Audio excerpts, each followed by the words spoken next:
picture? I told him, I said, I've seen the ones they sent to you. Yeah. Damn, I gotta go see the guy. I'm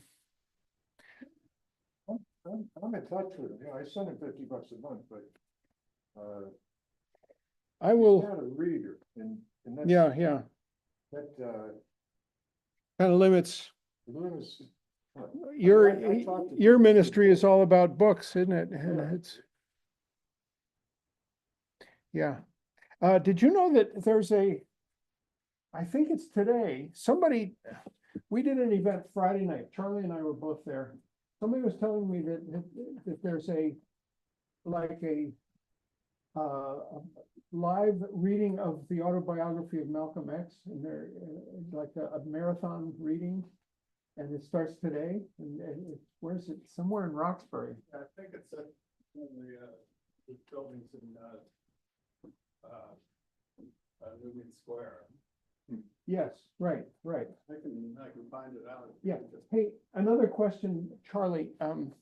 There's an event in honor of you tonight, am I right? Yes, And where's that held? it's at the North American, Indian Center. NICOB, okay.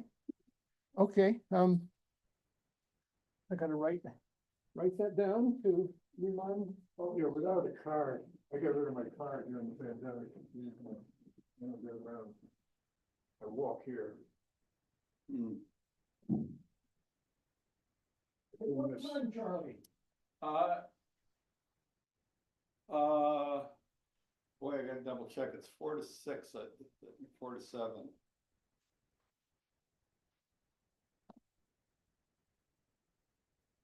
And it's you and Seren and Kazi? And Dorothea, Dorothea, yes. Saran's not officially on the program anymore, or on the publicity, he'll be, actually, he can't make it, but he, is gonna send a statement, Okay. a recorded statement. And he,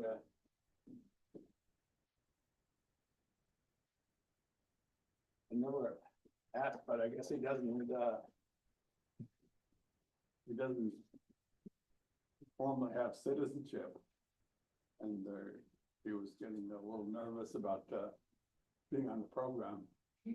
Seren? Yeah, So he's just a permanent resident kind of thing? yeah, Has he ever thought to apply for citizenship? yeah, he's applying now. Oh, okay.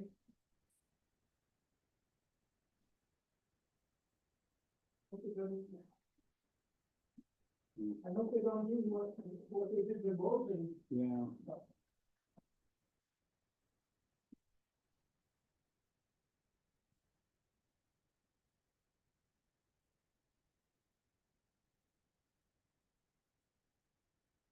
I think we're all ready to go. And did we find out if this pauses it on the Zoom? On the,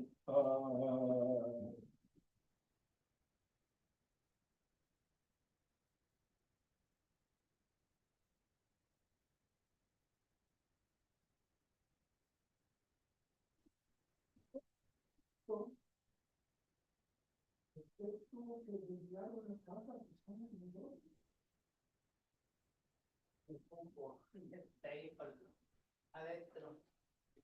¿Qué alguien dijo ahí en el punto? ¿Cómo entraron? Nada, no sé.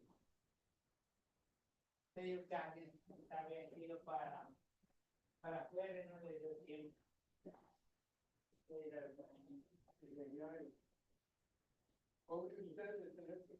Yo he tenido que limpiar 2 capas en mi tiempo aquí.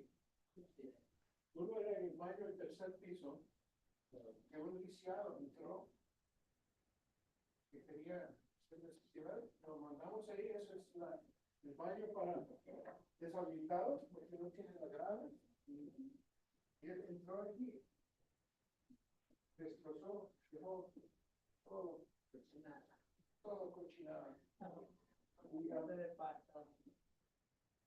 Otra vez, no sé cómo llegaron, pero alguien subió al 5.º piso y dejó una buena el cuarto de atrás,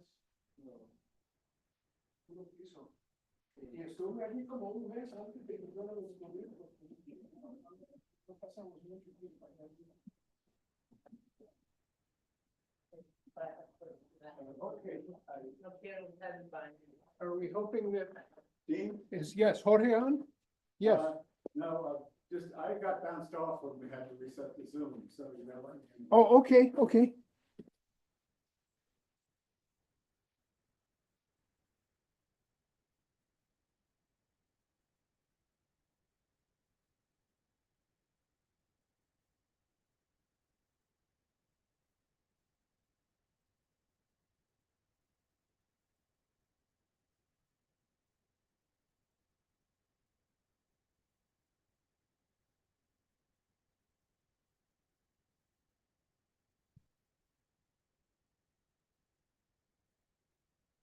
God, I hope we have. This all works okay.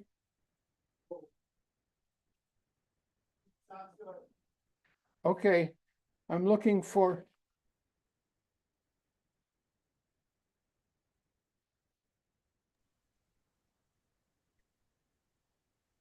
Yeah, I've got to check that the audio is on.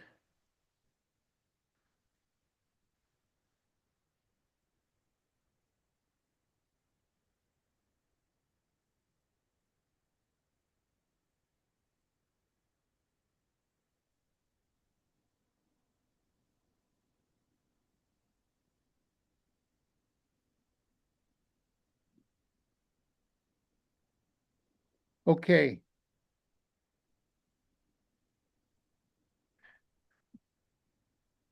Charlie, I just switched the audio over to the interface.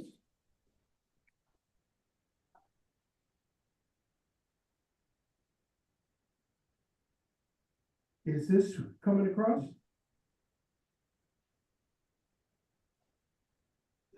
A little more, I'm not sure. Is this coming across? And low guitar, oh, I've got to put the what's it called, original sound on to be able to hear the guitar.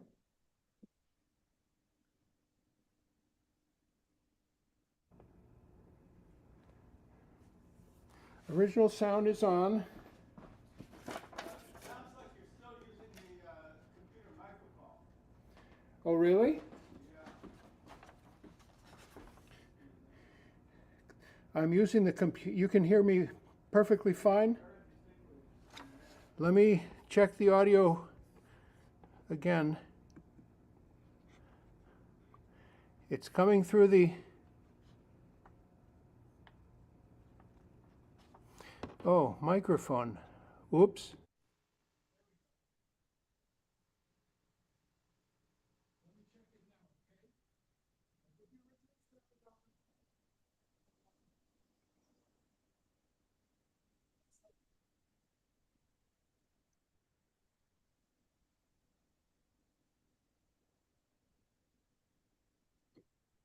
How about this, Charlie? Closer to the microphone, yes? Okay. How about this?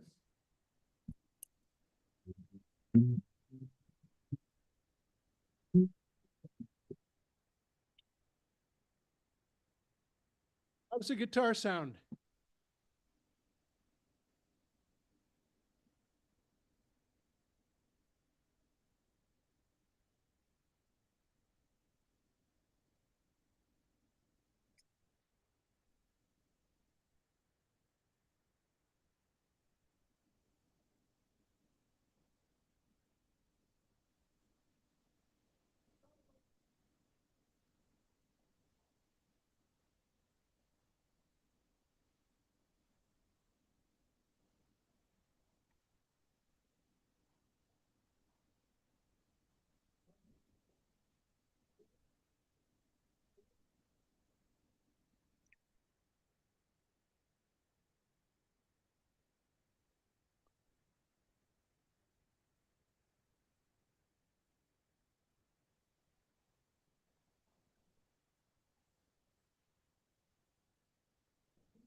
Hey, Paul, how are you?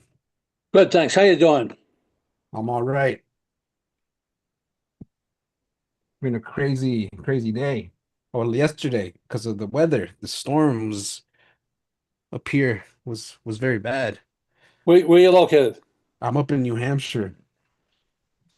I'm up Whereabouts? in near Hanover. Oh, okay. Yeah. We had hail. We had a it was intense. My umbrella broke. My garden Okay. umbrella Well, got snapped in half. that's brutal. Yeah, I haven't felt one of those in a while.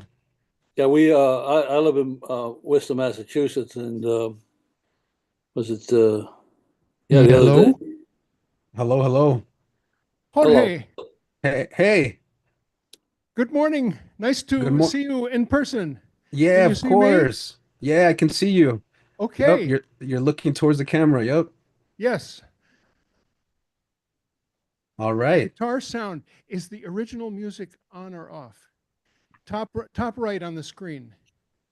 Top right on the screen. No, no, I'm just asking, not you, Jorge. Oh, okay, okay, okay. I can hear you loud and clear though. Okay, we need to turn that on and the guitar should come loud and clear. We got about 5 minutes. Did you figure it out, Charlie? Right? No, no, no, right here. Oh, you can do it like that. Yeah, just click that. Yes, now you're on it. Okay, let's try it now, just for fun. Can you give me privileges to share my screen? I got a few Yes, we will got a make few you slides. host, Yep. co-host. Yep. Jorge, you are now a co-host. Okay. Let's see. Good morning, Paul. Good morning. You're on early. It's nice to Yeah, see you. nice to see you too. I sent you a link to that amazing podcast. Yes, you did. And I sent you a reply. Charlie Very had good. given. Yeah. Let's talk about it later. Let me Yep. just do a Sure. sound check. Thanks. How does that look on your screen, Paul?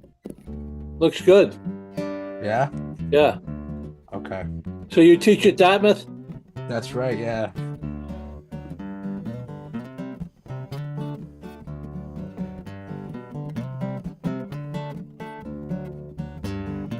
All right, I'll stop sharing for now.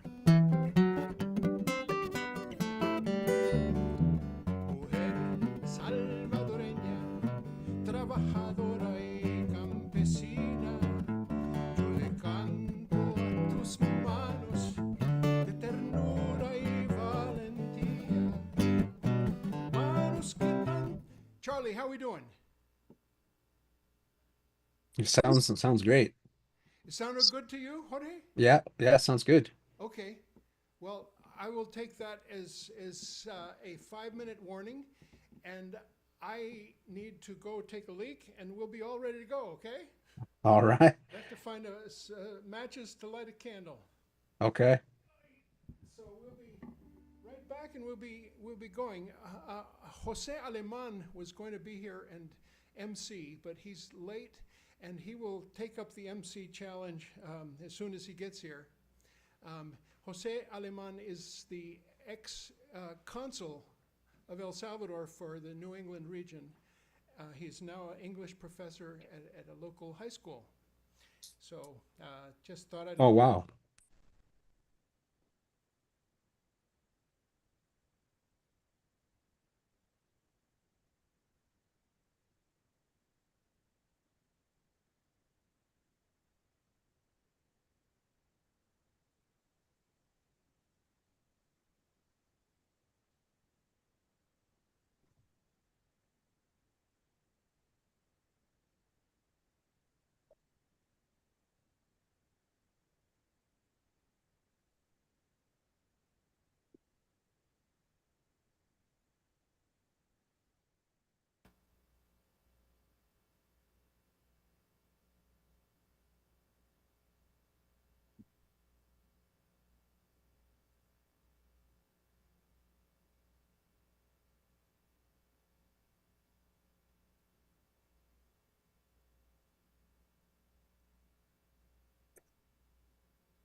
Hello, hello, Jorge. Yeah, hey, Yeah, could I put my contact information in the chat? That sure. Yeah, sometimes I'd like to speak with you. I could put mine too. All right, okay. Do you want just email? Email, phone number. I'll give you all my stuff too. And Okay.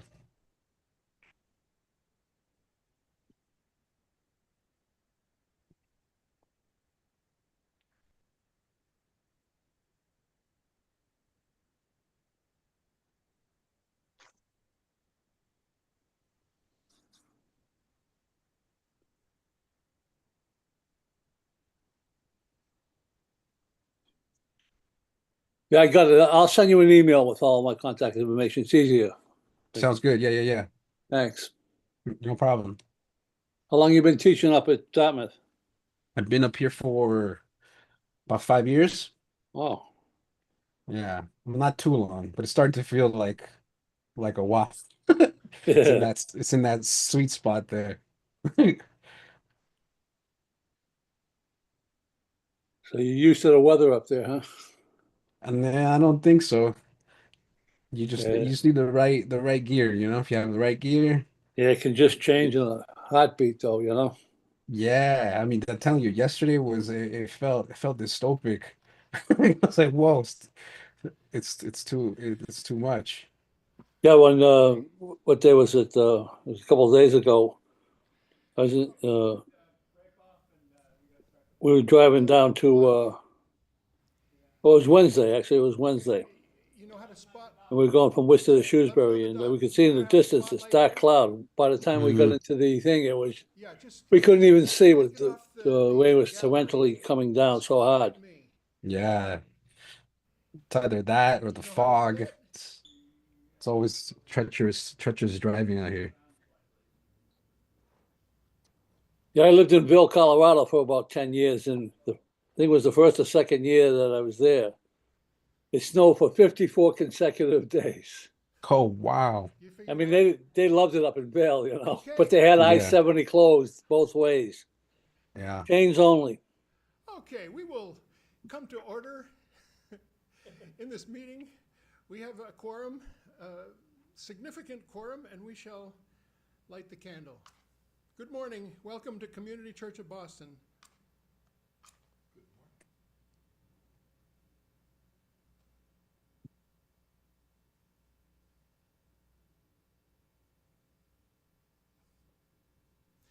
De colores de colores se visten los campos en la primavera, de colores son los pajarillos que vienen de afuera, de colores es el arco iris que vemos lucir, y por eso los grandes amores de muchos colores me gustan a mí, y por eso los grandes amores de muchos colores me gustan a mí. Good morning.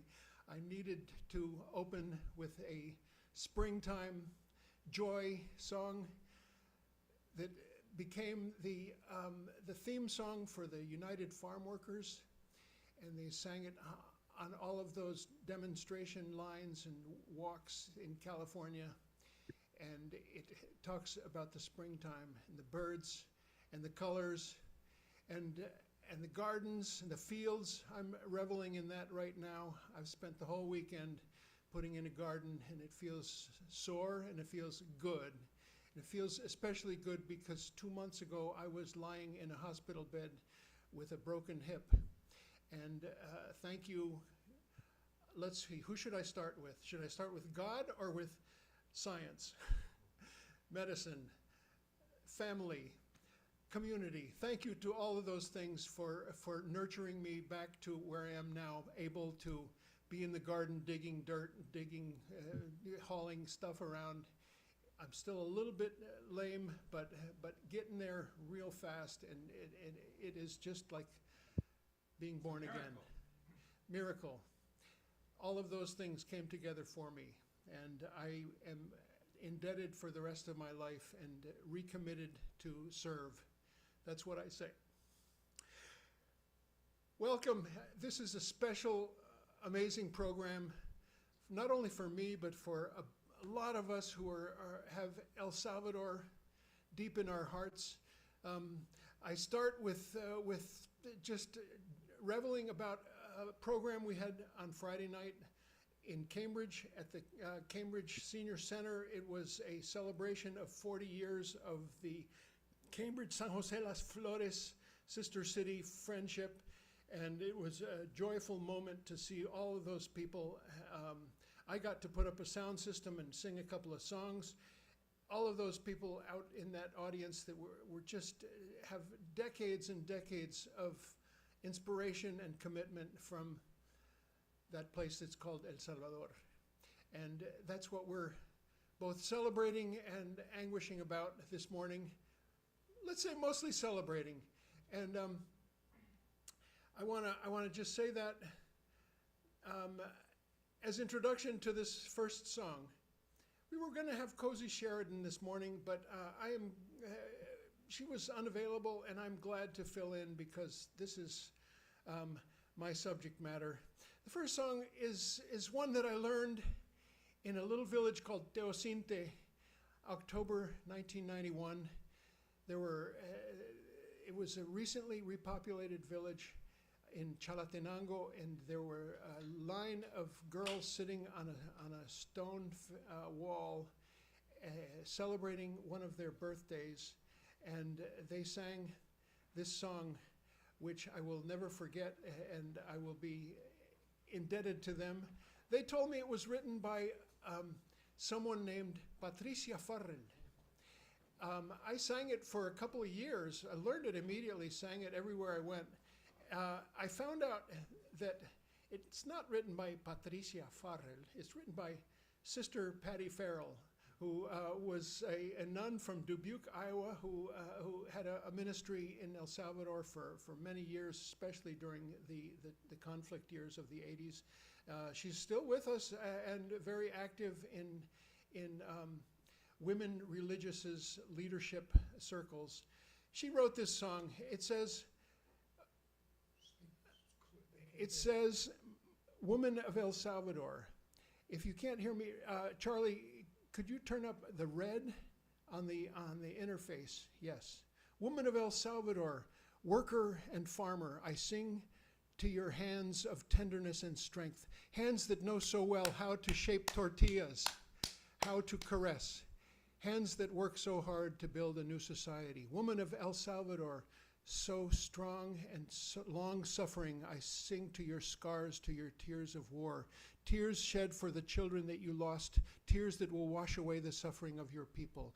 Woman of El Salvador, heart of the homes, I sing to your strength and solidarity of family and home, strength of wife and mother in love and valor, strength of hands that united grow stronger every day. Woman of El Salvador, woman of faith and hope, I sing to all of the women of Chalatenango. The repopulated women are the seeds of a future which you and I will build with the help of God and hard work. Mujer salvadoreña, escrita por Patty Farrell.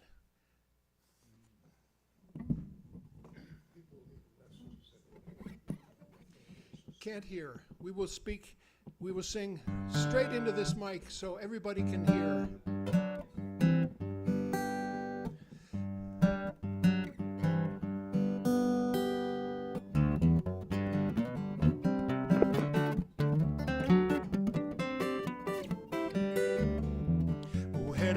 Salvadoreña, trabajadora y campesina, yo le canto a tus manos de ternura y valentía, manos que tanto saben de tortear y acariciar, manos que trabajan por una nueva sociedad.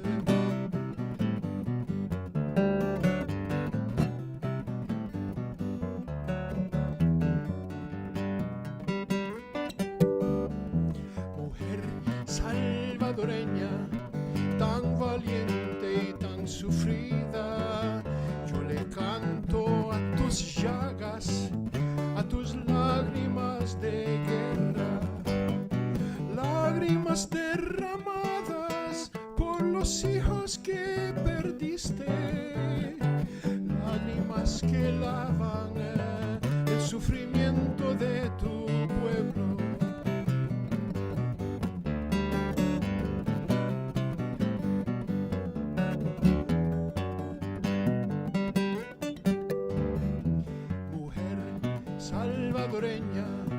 Corazón de los hogares, yo le canto a tu fuerza familiar y solidaria, fuerza de esposa y madre, de amor y valentía, fuerza de manos unidas que aumentan día a día.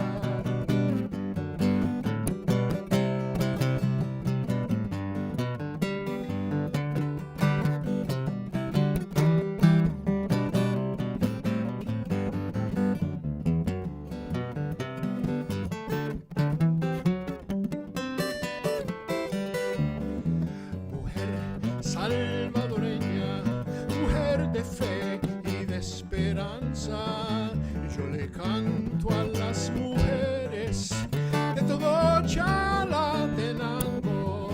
Las mujeres repobladas son semillas del futuro que alcanzaremos juntos con Dios y trabajo duro.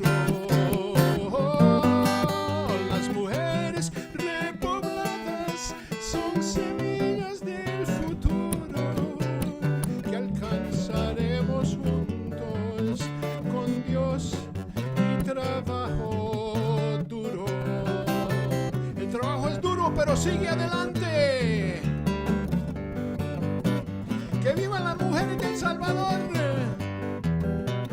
y los hombres también.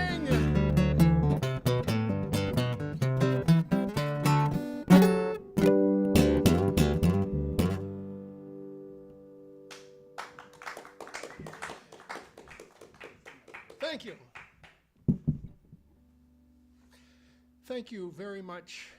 And couple of announcements, and then we will have some joys and concerns and happinesses.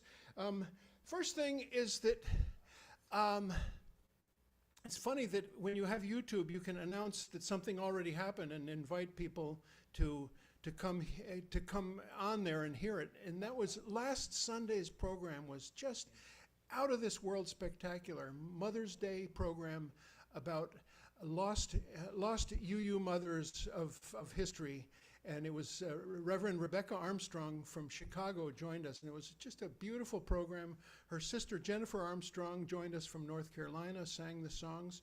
I hope you get to see it. And that brings us to the next programs. We don't have very many left. This Sunday, that is a week from today, we have a honorary luncheon to our community church elders. And it's going to be a special event where we're making an effort to have chauffeurs bring several people who are not able to make it here themselves, and we will be looking for people to help us with that. Lee Fitch, David Lewitt, Dick Crowley, Tilly Teixeira, Nancy Messam, Dick Kashishin, Homer Frank, Judith and David Woodruff, Jim Casteras, Eli Sussman, and David Rothhauser.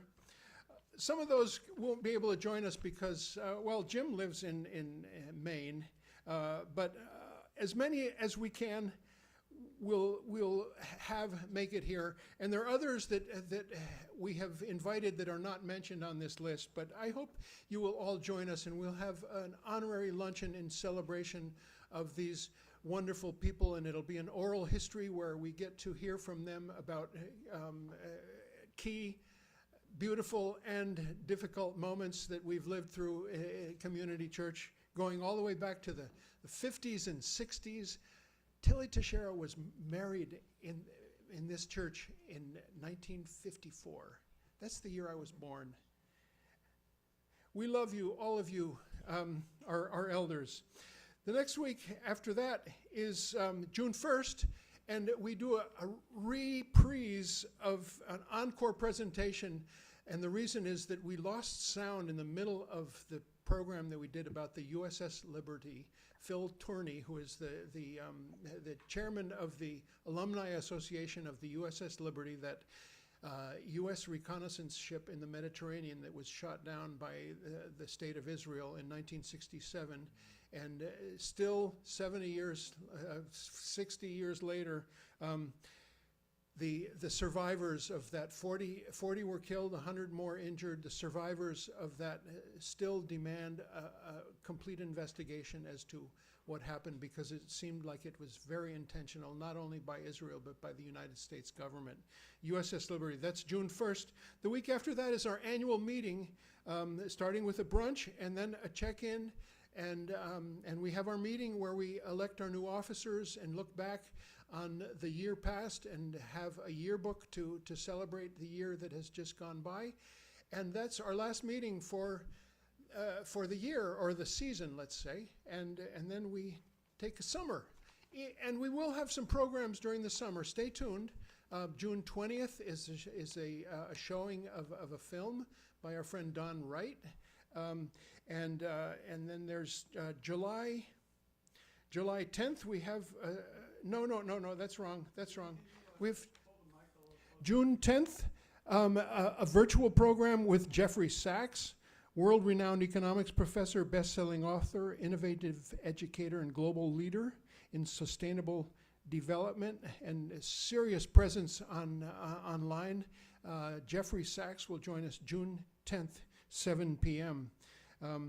Lots of things going on at Community Church. So this is called Joys and Concerns, and we have a microphone to pass around for this, but I want to start with Ruthanna Welch. Ruthanna passed away just this past week. Ruthanna sang here numerous times. She was a 60s flower child. That's the best way to describe her, and a street singer extraordinaire. She was in the Boston Common and the subways of this city more faithfully for many decades than anybody I know, with the exception possibly of Stephen Baird, who started the Street Singers Alliance that kept street singers from being arrested for singing on the street. Ruthanna will be celebrated on June 1st, that's in 2 weeks, at the Paulist Center, 1 p.m., right when this program ends 1 p.m. So we can. Is this any better? Okay, we can celebrate Ruth Anna there.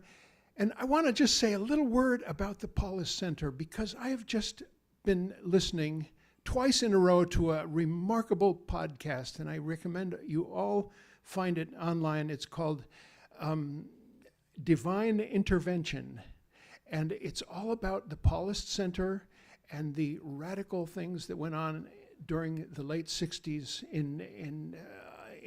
not only opposition, but radical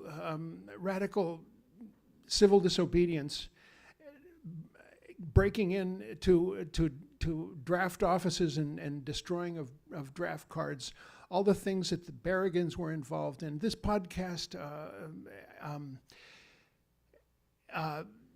interviews, it's been going on, he's been working on it for many years. It interviews Howard Zinn, it interviews James Carroll, who actually, by the way, was just here about 3 weeks ago. It interviews the Barragans, a lot of the actors in that incredible Catholic resistance movement that happened. Divine Intervention. So that's why I wanted to mention it, because the Paulus Center is a place that we have not been in touch with very, very recently, but I look forward to walking in there and hearing stories about what went on there in the late 60s when Ruth Anna was there, and she sang there many times over the years. So let's pass this microphone around for some other joys and concerns. Good morning, Alan. Good morning, Dean. I want to remember that a few days ago, I think it was May 13, Pepe Mujica, former president of the small country of Uruguay, I say small country because it is as tiny as it can be, like Costa Rica, a little bit bigger than El Salvador, but we're among the 3 smallest countries. But this man was a giant. He was a former guerrilla leader. He was president of Uruguay from 2010 to 2015, and he left a great legacy of anti-imperialism and humanist thinking that he was able to cultivate all along his very fruitful 89 years of life. Thank you, Dean. Pepe Mujica, presente. Presente. Susan. ¿Dónde voy? Hasta aquí. Y aquí estoy, mi nombre es Susana y soy de Brasil y estoy aquí para hablar sobre El Salvador y sobre la masacre del río Sumpul que pasó 40 años atrás. ¿Qué masacre fue esta? Cuando 600 personas de El Salvador, 600 salvadoreños, padres, madres, niños y abuelas, fueron cercados dentro del río Sumpul y masacrados entre el ejército de Honduras y el ejército de El Salvador, y se ahogaron en las aguas del río Sumpul. Yo fui a El Salvador desde hace 2 años por primera vez y quise hacer el recorrido de la memoria histórica con José, que nos llevó hasta San José de las Flores, que es la comunidad donde está el río Sumpul. Y allí fuimos al río Sumpul a pensar sobre los ancestros, estos masacrados, y sus cuerpos se fueron con las aguas del río. Y buscamos unas piedras del río que traímos aquí para que siempre nos recuerden de los inocentes, de las víctimas de los dictadores, de las guerras, de los que toman las vidas de los inocentes así, de un momento al otro y se van. Entonces, 2 días atrás, estaba con Dean y José otra vez aquí en Cambridge, en la ciudad de Cambridge, celebrando también aniversario de una organización muy importante, que es de las ciudades hermanas de Cambridge, Somerville y San José de las Flores. Y allí estábamos haciendo un levantamiento de fondos para que una otra delegación, que va ahora, después de 40 años, continúa indo, y en un mes se van para San José de las Flores, celebrar la amistad, la solidaridad entre las comunidades, entre los seres humanos, que somos uno en esta América total. Entonces, que fue muy bonito saber que están haciendo eso, porque es muy necesario. San José de las Flores ahora otra vez pasa por un momento terrible de que están siendo filmados, que están siendo observados todo el tiempo por el gobierno de El Salvador de ahora. Y hay que hacer entonces esta búsqueda por la memoria histórica para que los dictadores tengan que sumarse al pueblo para que sean juzgados por sus actos que llevan a los inocentes a las cárceles y a la muerte. Entonces quería recordar que ahora que también estamos celebrando los 50 años del masacre del río Sumpú, hay que pensar que en este mismo año de 1980 fue el año que fue asesinado Monseñor Romero, en marzo, y en diciembre las 4 monjas religiosas de Estados Unidos que fueron secuestradas y asesinadas en El Salvador. Entonces, El Salvador está en la pauta del día, está ahora mismo aquí, porque debemos hablar de este país, el menor de la América Central, pero con una gente gigante, con una gente valiente, y tenemos que recordar su memoria, estar juntos en esto con ellos, porque la lucha popular es tan importante cuanto fue desde hace miles de años.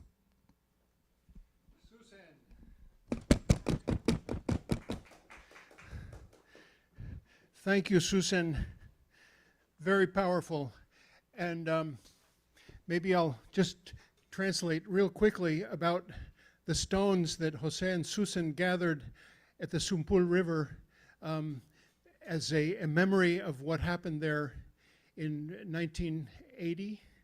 The massacre of farmers fleeing their villages in that horrible scorched earth moment, being chased on one side and chased from the other side, and bombed from above, and trying to cross a flooded river. Many died, including folks from San Jose las Flores, which we celebrated this past Friday. Also folks from some of the villages that I like to visit, Teocinte, El Higueral, y Sotalillo, were part of that horrible tragedy. One little further announcement. We have some people that are going to be celebrated tonight in an event at the NICOB, North American Indian Center of Boston. And among them is Charlie Welch and Seren Moodliar, 2 members of Community Church, for their remarkable activism.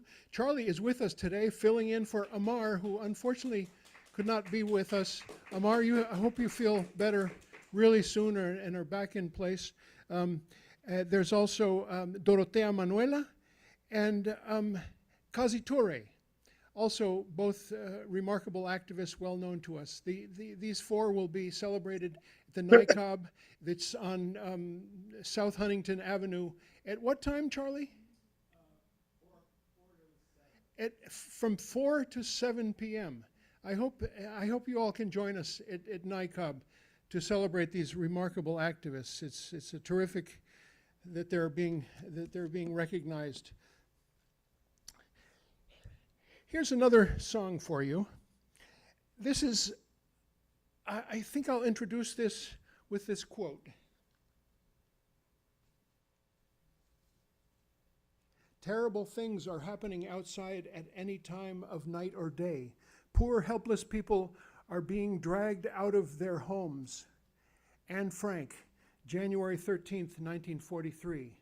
And it might as well be about right now.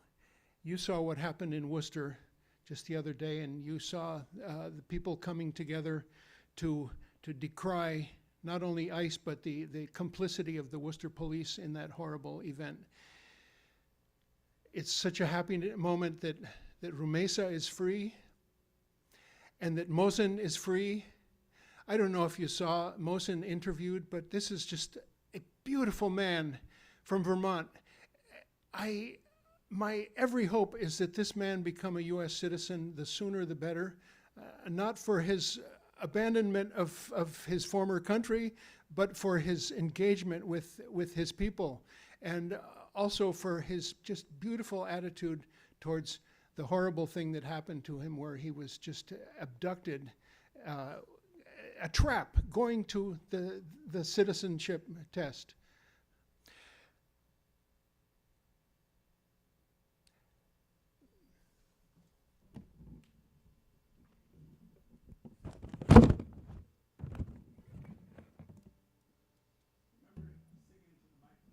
Okay.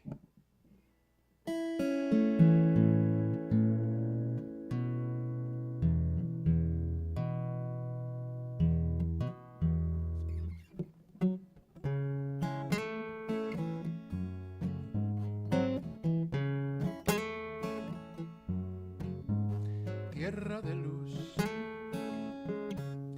que andará ausente, oigo tu voz que llora el acordeón. Avisa a tu mamá que aunque esté muy lejos, este rinconcito la he de recordar. Tierra de luz, al que andará ausente, oigo tu voz que llora el acordeón. Avisa a mi mamá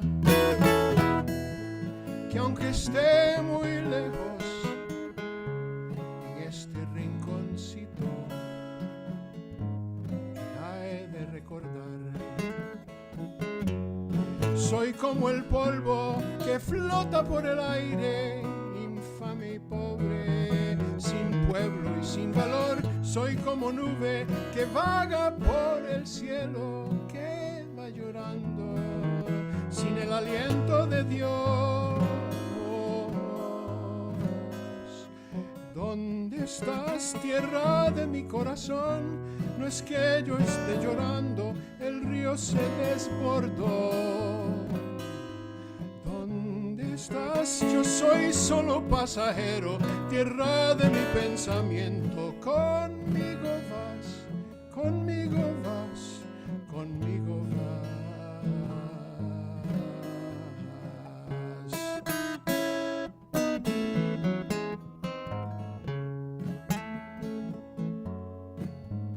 Tierra de luz, al que andará ausente.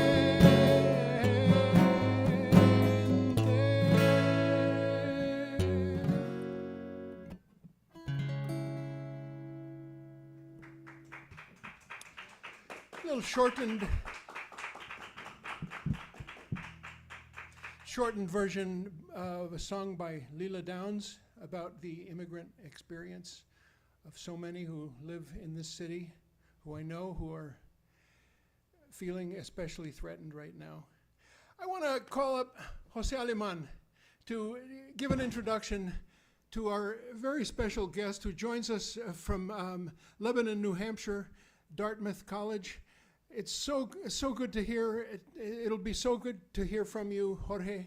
And we're so glad that you have joined us today. And we hope that soon you can join us in person. Here's Jose Aleman. Thank you, Dean. My name is Jose Aleman. I am a member of the board of directors of CCB, and I am honored to introduce Jorge Cuéllar, who is also a Salvadoran. He is a scholar of politics, culture, and daily life in modern Central America. His research and teaching focus on Central American studies, cultural studies, race, migration, and critical social theory. He is an assistant professor at Dartmouth College. And Jorge, you are not with us here, but with us there are elements of El Salvador that will keep us company to talk about a very important issue. I just need to add 2 pieces of information. This year, the US authorities have sent over 40 airplanes filled with Salvadorans who have been deported to El Salvador. This year only, more than 40 flights with people deported to El Salvador in times when apparently Bukele and President Trump have wonderful relationships and partnerships. And number 2, in the New England region, there are more than 80,000 Salvadorans, many of them undocumented, and in the whole country, there are over 2.5 million Salvadorans, probably more. So, Jorge, you have the task of putting this all in context and give us hope, because we are people of hope. Regardless of the massacres, regardless of all the dictatorships, we are people of hope, and we are in great company. Gracias. Gracias, Jorge. Gracias. Hello. Can everybody hear me? Yes? Okay, I'm going to share my slides really quickly. And we'll get going here. Let's see. Can everybody see that? Yeah? No? Can everybody see this? No? Okay, for some reason, wait, give me a second. I see it. Okay, technical issues here.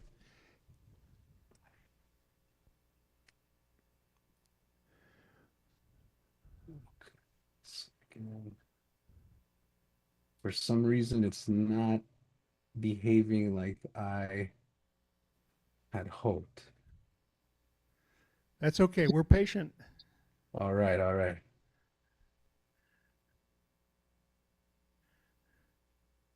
Well, I think this will have to do. Can everybody see that? Yes. Okay, excellent. Well, first of all, I want to say thank you to Jose Aleman for that kind introduction. My plan was to make it down to Boston to be with you all, but I had to stay here due to other commitments.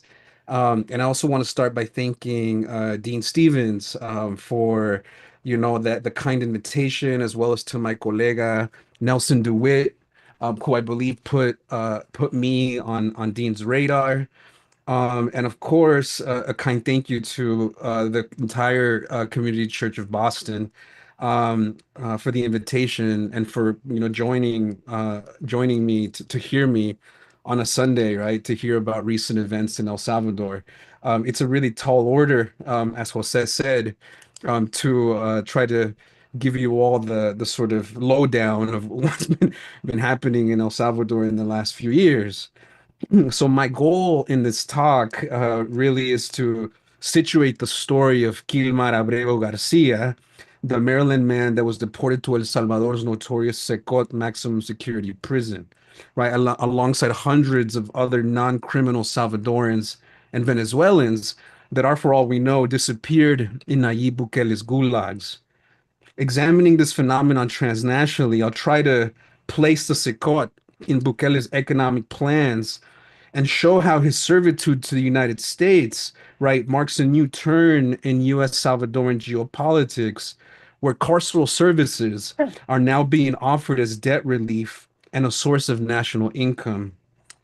Beyond this expanding carceral archipelago, as I call it, I'll discuss who are among the deported beyond Kilmar, pointing to others that are still in the U.S., such as gang leaders that the Bukele administration hopes to extradite back to El Salvador.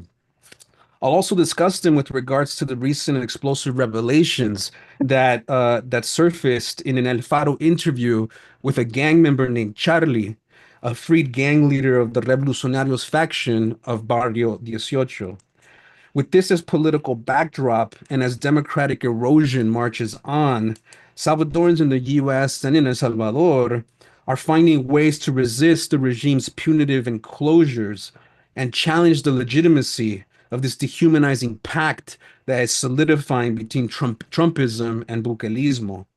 These articulations are emergent and they're varied, and they're connected to this expanding, right, carceral apparatus that has been in operation since at least the 1990s, when deportations increased and gangs effectively became transnationalized, right? But also to ongoing dynamics of land speculation, land grabbing, political corruption, and the way that the Bukele regime, right, has placed El Salvador as a force within the hemispheric far right. So I'll begin.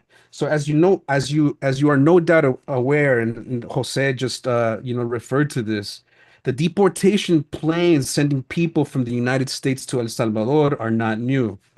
They've continued to flow without end for over the last 20 years. Nothing has been able to stop them. Not the pandemic, not the law, not popular outcries, not even the appeal to the reason of our enlightened despots.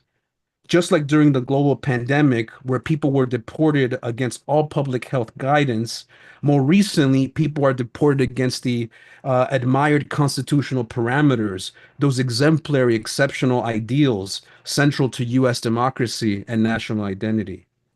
In fact, the very same laws seemingly designed to prevent conviction and punishment without basic things like due process have since been overrun and ignored as the Trump administration pursues its agenda of mass deportation. To date, the administration reports that it has deported nearly 140,000 individuals, though this number seems a bit exaggerated. The deportation system's innovation most recently, of course, is that people are not being sent back to their countries of origin, but are instead being sent to what I see as these unsafe third countries, such as El Salvador. On March 15th, 2025, 3 deportation flights operated by Global Crossing Airlines or Global X sent over 261 immigrants from Venezuela and El Salvador, specifically 238 Venezuelans and 23 Salvadorans, alleged to be gang members of Tren de Aragua and MS-13 respectively, to Bukele's El Salvador, whom after a short stop in Honduras, were immediately funneled into Salvadoran custody and sent to the now infamous Terrorism Confinement Center, CECOT. Against the federal judge's orders, the 3 planes flew to El Salvador after a brief stop at Sotocano Air Force Base in Honduras, where that country also now serves as a humanitarian bridge, a kind of regional switchboard for transnational deportation. Among the deported men, was Kilmar Ábrego García, or Ábrego García, who was found to be accidentally transferred, right, to El Salvador due to what the Trump administration would later admit was an administrative error. This error has since prompted politicians, activists, and broad swaths of civil society to point out how Trump's legalized racism is not only indiscriminate but illegal and flies in the face of judicial order. This institutionalized extremism, of course, is not new for the United States and is a consequence of the long-standing and generalized criminalization of migrant people, especially Salvadorans and now Venezuelans, who are caught in ICE dragnets, playing a part in webs of partisan meaning, xenophobic nationalism that dehumanize and render them illegible as nothing other than law-breaking animals, right, despite their innocence. Similarly, Trump has removed the temporary legal status of other national groups beyond the Salvadorans and Venezuelans, Nicaraguans, Cubans, Haitians, despite them not having broken any laws, right, but similarly placed into the same anti-immigrant framework that denies them their humanity. The story of the so-called mistakenly deported Maryland man, Kilmar Ábrego, is a Salvadoran classic at this point. He was forced to leave El Salvador as a teenager due to threats on his life by local gangs, specifically 18th Street. He also migrated to support his family, whose home-run business, selling tortillas and pupusas. was being extorted by maras. His younger brother, too, was being pressured by gangs in attempts to forcefully recruit him.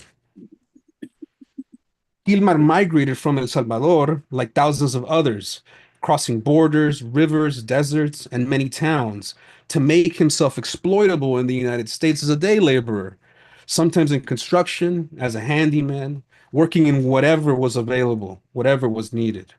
When Abrego was abruptly picked up by ICE in March, he is alleged to be a member of MS-13, despite having no hard evidence to prove that. He is expressly sent to Texas to board a flight to San Salvador, overturning a 2019 federal judge ruling that indefinitely prohibited his deportation due to ongoing gang threats on his life. While a judge even ordered the planes to turn around before landing in El Salvador in attempts to prevent this miscarriage of justice, this order was not heeded by Trump nor Bukele. In fact, Bukele would later respond via tweet, sarcastically, "Oopsie, too late."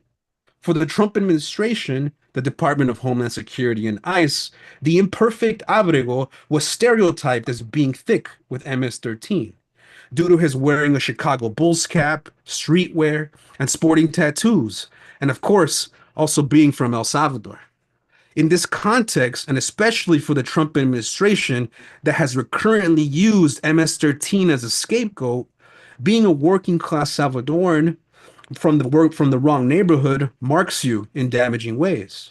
In the US, as in Bukele's El Salvador, what has become overwhelmingly clear is that you are a gang member until proven otherwise. Despite the later recognition of this error, Trump's government would not be moved on the Abrego case, and as we speak, right, Abrego still remains in El Salvador. Despite a Supreme Court ruling that ordered the Trump administration to quote-unquote facilitate Abrego's return, he remains warehoused in a Salvadoran prison. It was surprisingly challenging even for Maryland Senator Chris Van Hollen to engage in a wellness check on Kilmar when visiting him in El Salvador in April. Van Hollen's requests were ignored at first, and as he was giving up, getting ready to come back to the United States, the Bukele government granted the senator to have a visit with Kilmar. At this curiously staged meeting in a hotel restaurant, Van Hollen assured Ábrego García that he would continue to fight for his right to trial in the United States. Just a few days before this meeting, during Bukele's state visit to the White House that very same month, when he was asked about Ábrego, Bukele laughed off the idea of returning him to the United States. He called this request preposterous and even went on to say, "How can I smuggle a terrorist into the United States? I don't have the power to return him." And we're also not very fond of releasing terrorists into our country, he said. We just turned the murder capital of the world into the safest country in the Western Hemisphere. And you want us to go back? That's not going to happen, he said. Ábrego García, now moved out of CECOT and into a lower security detention facility, appears to be caught in between a rabid anti-immigrant Trump who wants to deport as many as 1 million immigrants from the US in his first year of office, and a deferential Nayib Bukele who kowtows to Trump to stay in his good graces, to avoid suspicions of corruption and massage relations with the United States, who for the time being is looking the other way on his unconstitutional excesses so long as he remains useful to executing Trump's plans. Read in this context, right, Abrego's case is significant, for it represents how this new system of expulsion, this carceral archipelago, is growing and mutating, signaling a distressing development in an ever-evolving transnational detention regime that now skirts constitutionality and the rule of law on both ends. It is detention as transnational banishment, similar to what the historian Christina Scholl traces in her book, Detention Empire, via what she calls the Reagan imaginary, a vision and strategy of white nationalist state-making that has scapegoated migrants as the source of all matter of economic and social problems.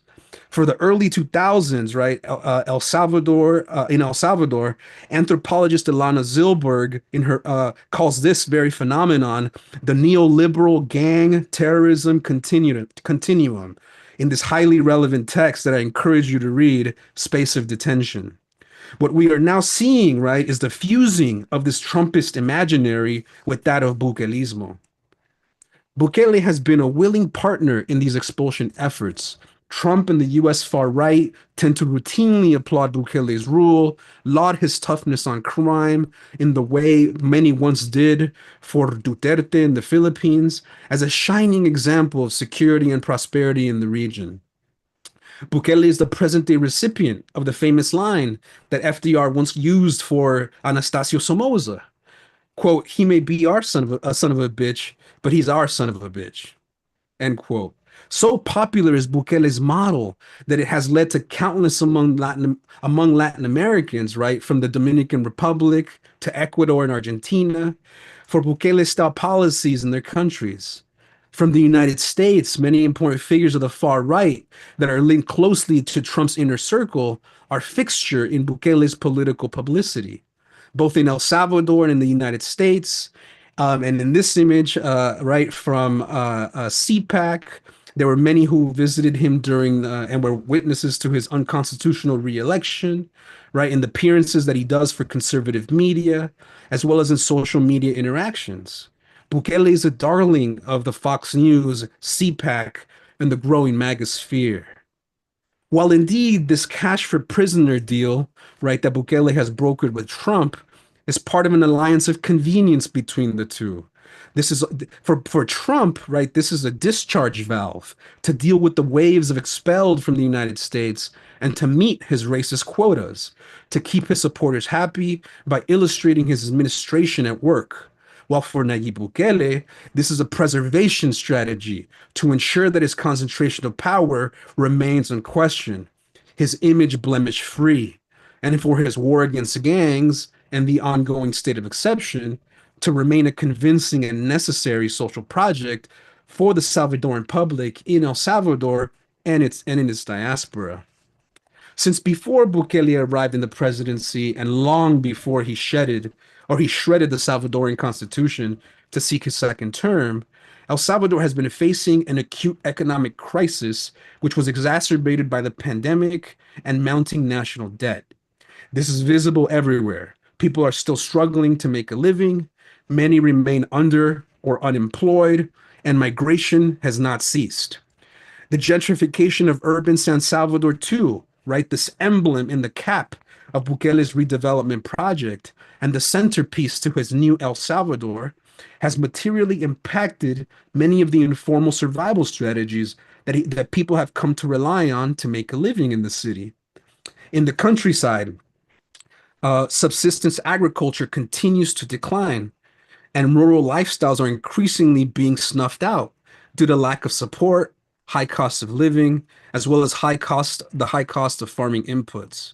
More broadly, let's consider the issue of mining, right, that has erupted again in El Salvador, the country that famously banned mining in 2017 through a hard-fought victory, which mobilized, right, a massive coalition of environmental movements, water defenders, the Catholic Church, and popular organizations from the country and abroad, right, has been at risk. Recently, this very law was overturned on December 24th of last year, pushed through, right, by Bukele's loyalist legislative assembly. This overturning has just opened the country back up to extractive capital. El Salvador, geographically, geologically, materially, right, is in no position to serve transnational mining interests, as it will undoubtedly, right, deepen food and water scarcity. These changes have since put environmental defenders on alert, as the Bukele administration seeks to advance new mining projects for short-term profits, especially in places like Cabañas and at the Rio Lempa watershed, right, that we just heard about in the opening remarks. As is now recognizable in a kind of Bukele pattern, right, he's criminalized those who stand in his way, bent the courts to his will, as is instructive in the case of the Santa Marta Five. Just recently, too, we have the case of the El Bosque Cooperative in Santa Tecla that struggles against being forcibly displaced to privatize what is collectively owned land earned right after the peace accords that ended the war. Community leaders Jose Angel Perez and Alejandro Enriquez were jailed just last Monday night for protesting the evictions near Bukele's private residence. More specifically, right, historic San Salvador has been largely rid of its colorful informal vendors, whom the government has attempted to aggressively formalize and disperse, often resorting to force to do so. Roving sellers are harassed and intimidating, made to feel unwelcome in a city that caters more to tourist consumption than to the major groups of ordinary working class Salvadorans that still transit through that space daily, or those who pass the time as they do in the picturesque city plazas. In other places of El Salvador, real estate development, such as the much touted Aeropuerto del Pacífico, right, is poised to displace dozens of communities in remote La Union. Yet it is said by the government that this is a necessary, right, development to modernize the neglected easternmost parts of El Salvador. Bukele suggests that the airport will serve to stimulate the commerce of Conchagua, help the Salvadoran military be more effective in responding to issues of national security on the eastern borders with Nicaragua, and ensure a tourist pipeline to beaches, to mountains, right, of the eastern part of the country. This is also meant to be phase one in erecting that speculative project of Bitcoin City. But of course, the hallmark of Bukele's project has been the constructing of the largest prison in the Americas. I think I went wrong slide. Oh, I'm missing a slide, but I'll leave that one up there. But of course, the hallmark of the Bukele project has been the constructing of the largest prison in the Americas, the Center for the Confinement of Terrorism, or as it is most referred to as CECOT. A monument to El Salvador's carceral modernity, the more than 80,000 arbitrarily detained have been either sent to this place or to the other 31 prisons that are in more decrepit conditions than this one, with little to no information about their whereabouts or their well-being to their families, constituting massive human rights violations. Cristosal has noted, right, the human rights organization Cristosal has noted that there have been hundreds of unnatural deaths, instances of torture, and cruel and inhumane and degrading treatment within. Just last week, and this is the slide, a bus operator, Roberto Jaco, died in prison after being jailed for supposedly refusing the president's orders to offer fare-free services to all bus riders. Bukele declared that he would cover fares due to a mandatory closing of this failing Los Choros roadway mega project that is currently undergoing this expansion project to improve the flow of traffic through San Salvador's northwest. But I digress.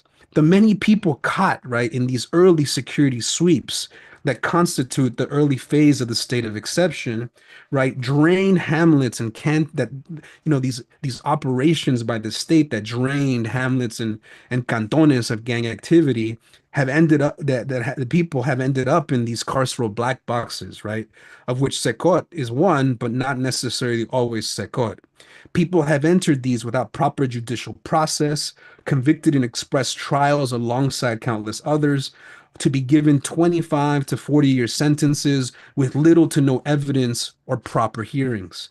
We must recall here that the majority of people picked up, right, are from the poorest communities of El Salvador, some of the most precarious, marginalized, and immiserated peoples whose only criminal violation was some combination of being in the wrong place at the wrong time, being erroneously profiled as criminal, or hailing from a community whose negative reputation ends up negatively marking those coming from it. The frontal attack on gangs, right, is also an attack on the Salvadoran working class. Among those detained, right, are the unsightly, those disorderly subjects that do not fit into the government's vision of the new El Salvador. Groups such as street vendors, right, sex workers, panhandlers, peasants, repeated ad nauseum by Bukele and across social media, People ended up across people ended up across the prison system, yet CECOT, right, looms larger than life. For in El Salvador, the CECOT is more than a mere prison. It is a complex metaphor, right, that represents the brutal monumentality of Bukele's iron fist. It is a useful and flexible political symbol, an applause line, but also a cudgel with which to silence any opposition and instill fear into citizens that dare to question Bukele's wisdom. El Salvador now, according to the latest number from the World Prison Brief, has the highest prison population rate in the world. With this newfound reputation, right, as excellent jailers, as Vice President Félix Ulloa stressed in a recent interview to the French newspaper Le Grand Continent, the country is now pleased to offer top-shelf prison lodging services to the world. In this interview, Ulloa says, quote, "We are providing a service, what we call penitentiary accommodations. It's like when a person comes to El Salvador and requests medical treatment. We have medical tourism for people who come to receive dental treatment, etc. Any country can request the services of El Salvador's penitentiary facilities. We have the capacity to provide that service," Ulloa says. If Ulloa's words suggest anything, it is that the hemisphere's carceral archipelago, which at the moment is US-led and has El Salvador at its center, is likely to grow. Importantly, right, this is something that the country has intentionally leaned into for quite some time now. Plan Bukele, as it is sometimes called, can be seen in the recent deployment of Salvadoran troops and helicopters to combat gangs in Haiti, for example, right, as well as in sharing public security strategies and strengthening cooperation with places like the Dominican Republic and Ecuador. But the CECOT is important for more than just offering prison suites. First, for Bukele, CECOT represents a form of accumulation, right? I like to think of it as carceral accumulation, where the CECOT serves as a fix for country problems. Prison building is seemingly great business for the state, right? As these are lucrative construction contracts that are attached. There is access to free labor among the incarcerated, and the mega prison creates conditions of relative, if unsustainable, safety, right, to encourage international capital to set up shop in the country. This carceral buildup too, right, which includes the police, the military, prison guards, maintenance staff, etc., can also be seen as a kind of jobs program for Salvadorans. The ways that currently much of the maintenance of prisons is outsourced to working families too, right? The upkeep of prisoners themselves also helps in subsidizing this aspect of carceral development. Even if, as some reports have revealed, there is no guarantee, right, that the paquetes, these baskets of goods that people buy, right, for their imprisonment are ever actually delivered to their loved ones. Now, recorded in January, though released only last week, the digital newspaper El Faro published a series of interviews with two members of Barrio 18, this guy here, a leader known as Charlie, and another man named Liro. In these important discussions, Charlie and Liro narrate the real history of El Salvador. That includes backdoor dealings, private conversations, personal favors, with the express goal of ensuring Bukele's meteoric rise in Salvadoran politics. I really urge you to listen to these interviews as they color in those missing pieces of the Bukele phenomenon. Charlie narrates how Bukele was able to garner such wide support in such short time with the help of gangs to enforce votes in gang-controlled communities. He reveals how his electoral victories as mayor of Nuevo Cuscatlán, then San Salvador, and now the presidency were all underwritten by a deep pact with the Maras. The interviews also relay the role played by specific people in the administration, such as Bukele's right-hand man, Carlos Marroquin, and the current head of prisons, Osiris Luna, as being key to brokering deals with gangs over the years. Charlie's revelations offer incontrovertible evidence, right, alongside various State Department and Treasury Department namings of figures within the Bukele administration who have been highlighted for their role in corruption, bribery, extortion, and money laundering. Bukele today is not possible without a gang pact. And similarly, Bukele is not possible without his deals with Trump. The deal, which has the state earning $20,000 per prisoner, and that amounts to about $6 million a year for the currently deported, is a drop in the bucket for El Salvador's expenses. But Donald Trump's favor in this political climate for Bukele is priceless. This alignment has already helped Bukele by having some leaders of MS-13 sent back to El Salvador, right? These leaders who hold key evidence about those secret dealings that Charlie reveals, right? Those pacts that he made with gangs and that catapulted him to political stardom. As is the case of this guy, Greñas, right? One recently deported MS-13 gang leader who was one of the men sent back alongside Kilmar Ábrego García. The only gang leader that is left for Bukele to request is this guy, Crook, who was illegally freed by the Bukele government, later to be captured by Mexican agents and delivered to the United States. Crook is a key piece to unraveling Bukele's theater, and the Salvadoran government is itching to get him back, to silence him in CECOT, where he will never again see the light of day. However, while Trump's deportation machine continues revving and the ideological intimacy between him and Bukele continues, the reality of migration, for example, betrays the Salvadoran government's claims that everything in the country has improved due to its security successes. Since the war against gangs and 2022's start of the ongoing state of exception that has limited civil liberties and given the state emergency powers, this has paid huge dividends and helped to cement Bukele's personalist project. But on the other end, these measures also have done little, if anything, to curb migration, to stem inequality, to improve access to social services. The view from this corner of Central America remains eerily the same, right? One of ongoing human outflow, of incessant outmigration towards the United States, but also increasingly to places south, like Costa Rica and Panama.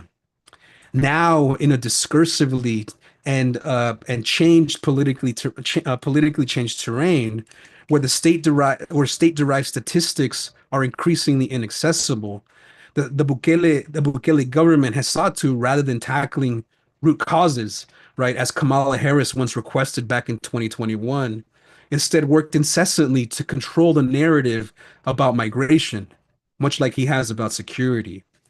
Said differently, rather than addressing the dysfunctional structures that migration itself, right, that drive migration itself, poverty, inequality, unemployment, education, lack of education, right, educational attainment, gender violence, and all in all, the rising cost of living, these very difficult and ingrained systemic problems, the Bukele administration has instead used his media machinery, right, to promote absurd baseless ideas, such as describing the phenomenon of inverse migration, right, that selectively reads migration statistics to advance a narrative of migrant and capital return.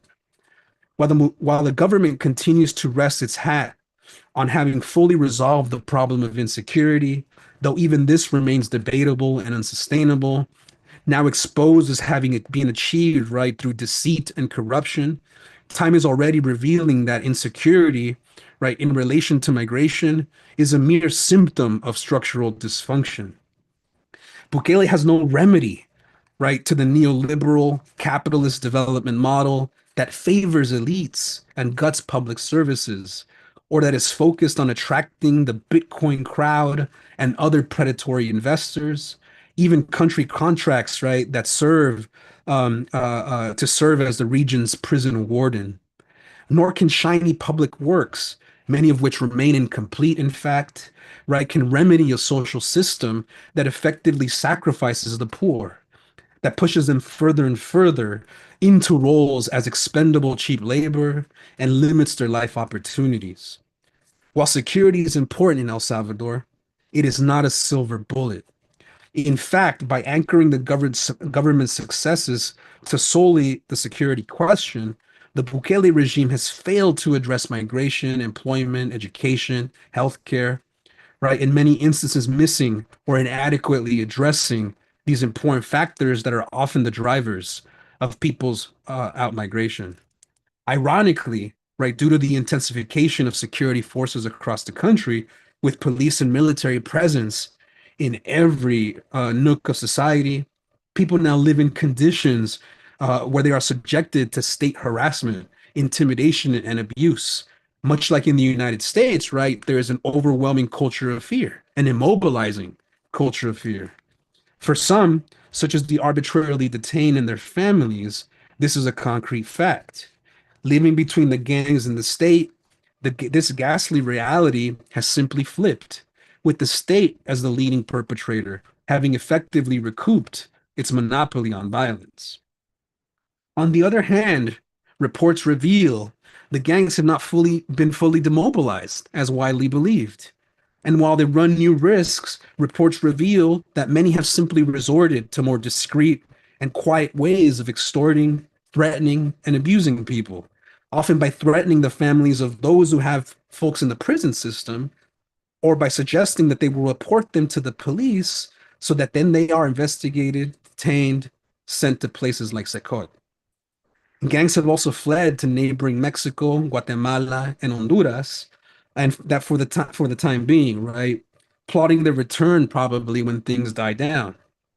Despite the significant cleanup operations, right, the state of exception, the much touted state of exception, has not restored society to a truly safe norm, but simply reconfigured violence and displaced it, right, moving it from one place to another, where now the social fabric and community bonds remain tattered, embattled, and exhausted as ever. The US deportation factor in CECOT, right, simply adds to the power and the mystique of Bukele's carceral project, where even Trump has jokingly suggested, you've got to build about 5 more places, end quote, for all the people that he's aiming to send. Still, despite all of this, Bukele has not worn out his novelty to Salvadorans. His populist approach to fighting crime and propelling progress have only added to his aura. His closeness to the Trump administration is, for many, part of doing business and not perceived as a political problem.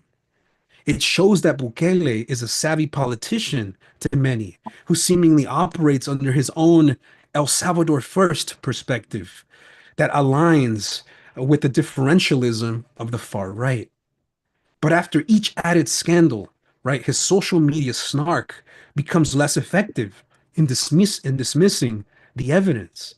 He recently has introduced a foreign agents law to potentially go after investigative journalists, such as those at El Faro, who have exposed his shady dealings.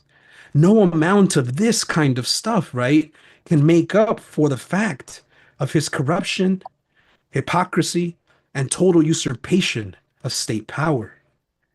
The Carceral Archipelago, right, as represented in these images, must be resisted. We cannot allow Nayib Bukele to make El Salvador a dumping ground for the failure of the United States to reform its immigration system, for the failure to offer permanent residency to TPS holders, for its failure to work out, right, and humanize migration and reject the limits of conditional belonging. Social movements in El Salvador, for example, are gearing themselves for a protracted fight against a dictator, such as Voces del Futuro, groups like Movir, environmental collectives, right, such as Foro del Agua, alongside LGBTQ feminist and student collectives, while people in the United States, right, in tandem, must use and are using the various tools at their disposal: popular protest, offering sanctuary, standing up for their neighbors, standing up for what's right, to challenge the unconstitutional excesses of tyrant Trump. Unfortunately, there will be others like Kilmar Ábrego García The cruelty here remains to the point, and the pushing of migrant peoples, right, regardless of status or permanence in the United States, to the extra-legal margins is a terrifying escalation, but that should come as no surprise. For if we think of the democratic erosion that Bukele has advanced in El Salvador and Trump's ruling by executive fiat, this arrangement will continue for the near future. And it's going to probably accelerate. El Salvador, too, right, is poised to become the hemisphere's jailer, a Guantanamo-like penal colony, with recent reports that the U.S. will designate Haitian gangs as foreign terrorists that will enable them to ship them off to Bukele's guardianship. Alongside institutions like CECOT, right, will soon come carceral cities, a deepened carceral culture in the region, and the proliferation of more perverse carceral systems, a dystopic vision of discipline, right, that stretches from the United States all the way to El Salvador. And we must work together to stop it. So I'll pause here and just want to say thank you for your attention, and I'm happy to answer any questions. Thank you, Jorge.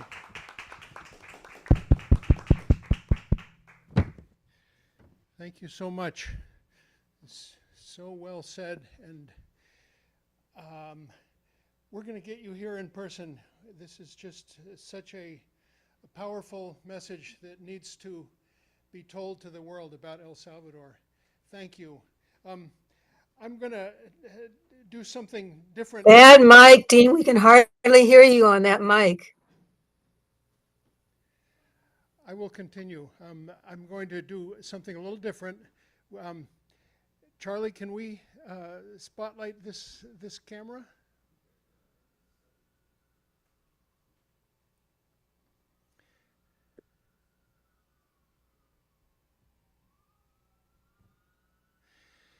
Just going to take you for a walk around the auditorium of Community Church and give you a sense of what El Salvador means to us, especially right in this moment.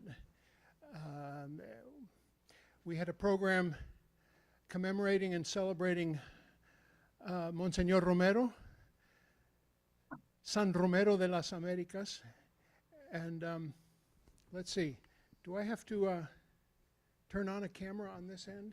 Let me see. Oh, yes. Yeah, I'm sorry. I can't see. There we go. Whoops.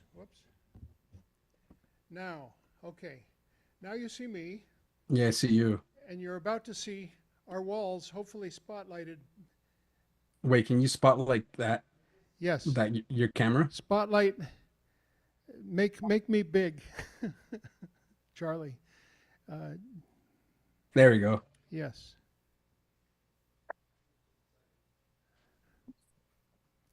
And instead of the skylight, we will see our walls. Well, I'll just start, and you'll see the in that little corner. Well, I see you. I don't see you. Yes. Hold on. Nice beard, Dean. Oh, thank you. A little bit too white for my taste, but anyway, I'm just going to walk us around. I hope you can see this. Ya basta de sufrimientos para el pueblo, Monseñor Romero. This is 2012. Wait, it looks blurry. I can't. This one is from 1990. Very blurry. Okay. I think you have like the blurred background on or something. Okay. I guess this is going to be the best we can do. Okay. I'll have to come down there. Our Romero posters. Wow. This display, thanks to several people, mostly Jose Aleman. Okay, well, I want to keep walking you around. This one is an embroidery. It says, Fuera Pacific Rim de Cabañas, vale más el agua que el oro. Yeah. Pacific Rim out of Cabañas, that's a province or a department. Water is worth more than gold. No to mining, yes to life. El Salvador, a country said, basta, enough. It's another El Salvador poster if you can't see it. I'm sorry if it's blurry. We have another one here. This is in place of our final song. This is en las diversas coyunturas políticas, lo que interesa es el pueblo pobre. That's a quote from Romero. Among the diverse political places, what's most important is the poor people. Here's a painting from my friend Ivor Loving in Maine. He was a Peace Corps volunteer in Guatemala in the early 80s. Took a trip to El Salvador, painted this. Romero has opened the corner, a hand with blood coming out as if it were Jesus on the cross, and a huge hearse with skeletons inside. It's a really beautiful and moving painting. We also have some more posters right here. Oh, now I'm seeing what you see.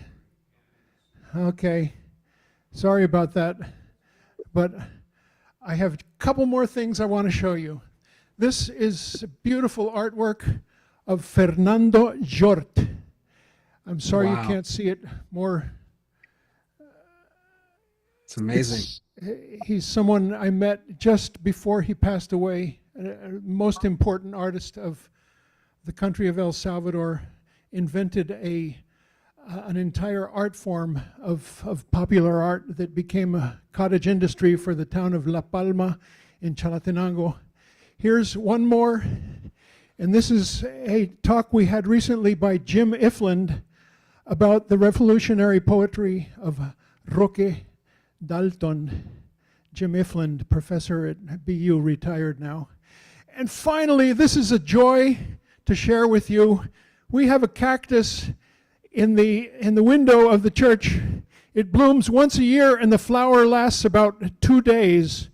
And the cactus is in bloom today. The miracle of spring. I wanted to end with that and just tell you that we have a basket as you walk out after the lunch that is where you can help us keep the lights on and keep what we do alive here at Community Church. And you can also join our mailing list. I want to, before we do the Q&A, one last little plug, which is that, Jorge, I am going to send you some coffee. I'll show it. I definitely need that. You can spotlight that. This is fresh roasted coffee from Chalatenango, El Salvador. I took delegations to El Salvador for about 25 years.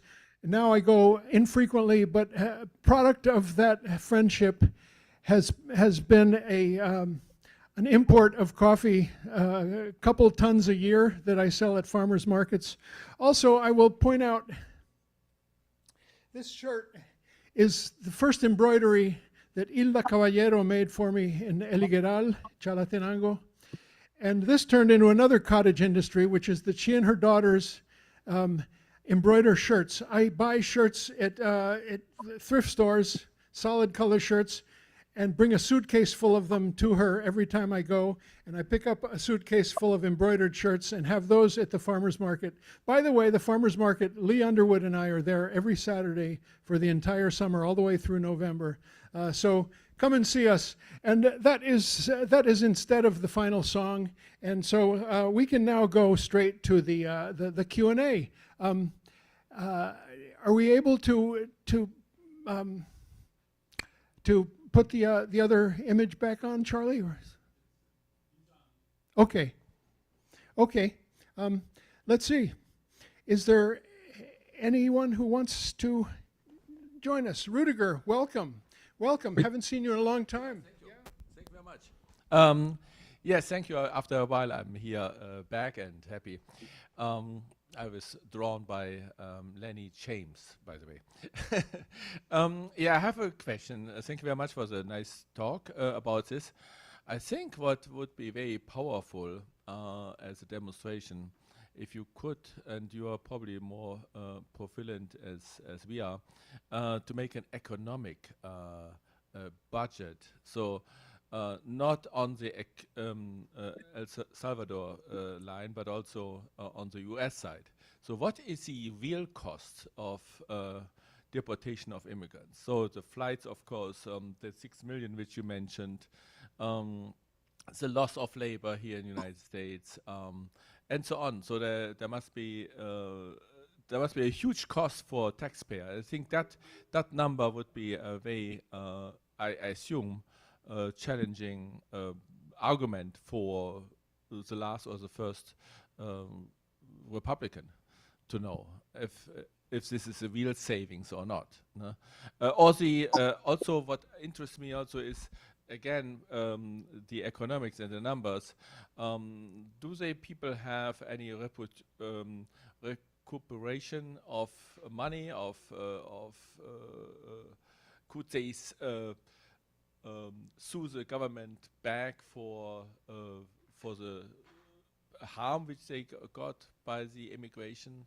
So that would be very interesting. And what are the legal costs, by the way? I mean, or the proposal legal costs of?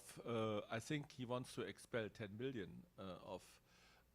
of immigrants. So that might be much better as Adolf Hitler. So yeah, I go back to it. Wow. Thank you for that comment and remark.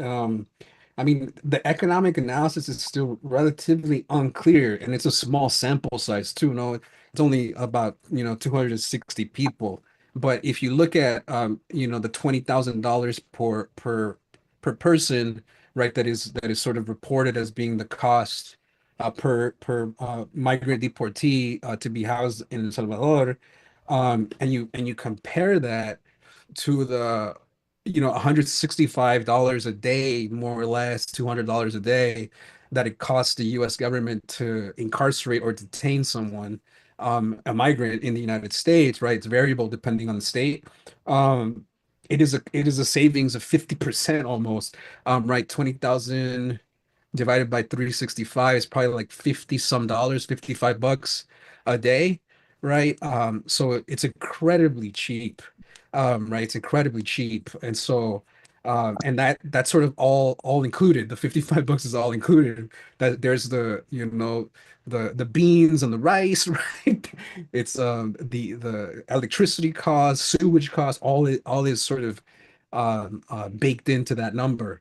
And so my sense is that that's partly the reason why it will accelerate, and it will become one of the de facto ways of getting rid of people from the US, because it's so cheap, right? And I think that's partly the reason why how Trump will sell it to his base and sell it to the country, right? As it's saving taxpayer dollars. I think that's something that Marco Rubio also said very recently, right? In order to justify and rationalize the deportation flights.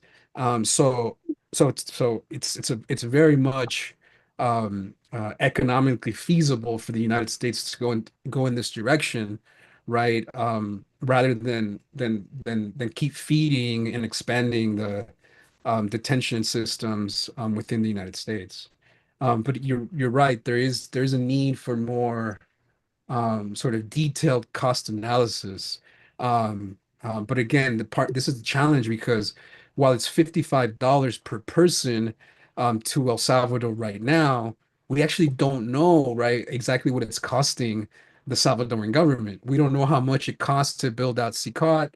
We don't know how much, people are being paid within the prison system, right? The security guards, all that is privileged information.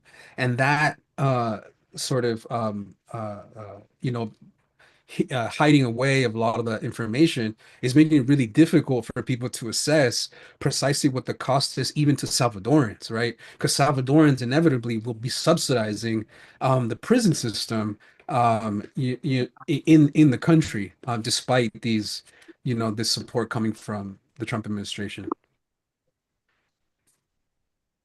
Yeah, a question, Jorge. Also, the economic cost of all these deported people suggests to me that basically the deportations that are being done are basically just for show and for theater. I know a town that I visited in the Central Valley of California that is 80% undocumented people, and they all work in the fields, and they're not going to deport all those people. The food, the agriculture industry would collapse. I think also of a Nicaraguan friend in Vermont who is, by the way, just returning to Nicaragua because of the end of her, what's it called, asylum, there's a parole, the immigration term. And she was telling me about a farm in Vermont that they came and deported 8 Mexican guys. What's that farm going to do now? And it's like every restaurant here in the Back Bay, in the kitchen, including the ones right next to us along this stretch, including the one probably that is going to open in a couple of months in our own building. Do you think that it's mostly just theater, or is there really a plan to deport that many people? That's a great question, and I always tell my students that I'm not in the business of predicting the future, but what I think is that it's both, right? It can be both. It is theater. It does a lot of work to discipline people in the United States and elsewhere, right? It serves as the spectacle itself serves as a kind of deterrent to people who might choose to migrate as well, right? But I think it like you said, migration, the presence of undocumented labor in the United States is so deeply embedded, right, into the kind of the economic pyramid, right, in the United States, that it would be catastrophic if that many people were deported. I don't think that all 6 million undocumented people in the United States will be deported, but I don't think that's necessarily the point. It's also about instilling fear in order to keep wages incredibly low, right? It's about creating a precarious labor class of laborers, right? In order to keep wages down, for people to continue working the fields for misery wages, right? To not organize on farms and in restaurants as Uber drivers and taxi drivers and all these kinds of things where undocumented folks labor. So to me it's there's an economic component here, right? To depress wages and to dismantle, right, labor organizing amongst working class people and their undocumented comrades. So yes. And but I do think that if the spectacle serves that end, right, at the same time that many more people will surely be deported. Whether or not he'll reach the numbers that he claims, probably not. But here it's important to also begin to enlist, right, business owners, owners of farms, right, to also stand up, right, for the labor that makes their operations function, and that has yet to be seen. Um, yeah, so that's what I would say. I also wanted to answer a question from YH Pat in the chat, who says if I could speak more in depth about the resistance in El Salvador, and what they're currently doing. And there were 2 ways to do this talk, and I kind of cut that stuff out, but I realized now I should have kept it in there. But I want to highlight a couple of things that are happening in El Salvador. So I mentioned Movir, the movement against victims of the regimen, right? Of the regime, sorry, which is a huge and growing organization of family members who are protesting, right, the disappearance of their loved ones in the carceral system in El Salvador. They have an incredible presence. They just did a tour recently in the United States, speaking about the work that they're doing in defending, right, the innocence of people who have been arbitrarily detained. There's groups as well, like lawyers. I'm here thinking about Ivania Cruz of this organization called UNIDEC, who has been exiled from El Salvador because of intimidation by the state. And this is a person who has been an incredible advocate for the people who have been arbitrarily detained, right? But what they're doing is a certain kind of legal defense and representation, and still playing within the confines of what's left of country institutionality to make the state respond, right? To do something, to show some transparency and some respect for process. But this is quite limited, right? Quite limited. There's also, and I mentioned this in the talk too, groups like the Foro del Agua, organizations like Reverdes, right, who are leading the environmental struggle, right, in El Salvador across the country. And these are young people, primarily campesinos, right, who are in the way of the various development projects and aqueduct systems and bridge building, right, and road expansion that Bukele is pushing. But these are, again, discrete struggles that are addressing symptoms, right? They're addressing symptoms as they're experiencing them in the locations in which they live. There's also broader organizations too that are attempting to sort of articulate these discrete struggles into a broader movement, and we see these during the big marches around the peace, in January around the peace accords, in September, right around Independence Day. And there's a couple of groups there, right? Of course, there's the political parties, but there are other groups that are sort of adjacent to the political parties, such as the Bloque de Rebeldía, de Resistencia y Rebeldía Popular, the BRP, right? That is attempting to sort of channel all these critical energies, right? All these resistance forms into a front, right, against authoritarianism and Bukele. And in that group, right, you have feminist collectives, you have also human rights organizations like Cristosal, Aspid, right? But many of these organizations are really practicing kind of politics of denunciation, right? And that's as far as they go. But this is precisely why it's important to continue to accompany those movements, because they're still maturing, right? This is a moment where the Salvadoran left and the progressive movement is experiencing one of its biggest setbacks, right, in all of its history. And so these are weakened movements, these are disparate movements, right? But they're emerging, and these are valiant people who are taking to the streets, right? This includes, the churches, the progressive church, right? It includes emergent, and really interesting movements that to me are perhaps the most fascinating in El Salvador right now, which is the Romarian collectives, right? These groups that come out of the ecclesiastical based movement, right? And that are reinterpreting Romero for authoritarian times, right? These are groups like Generación Romero, right? The group they're sort of the collective, the crypt, right? That sort of meet in the basement of Catedral, right? The San Salvador Cathedral, right? There's these kinds of movements, and alongside that there are other more sort of intersectional movements like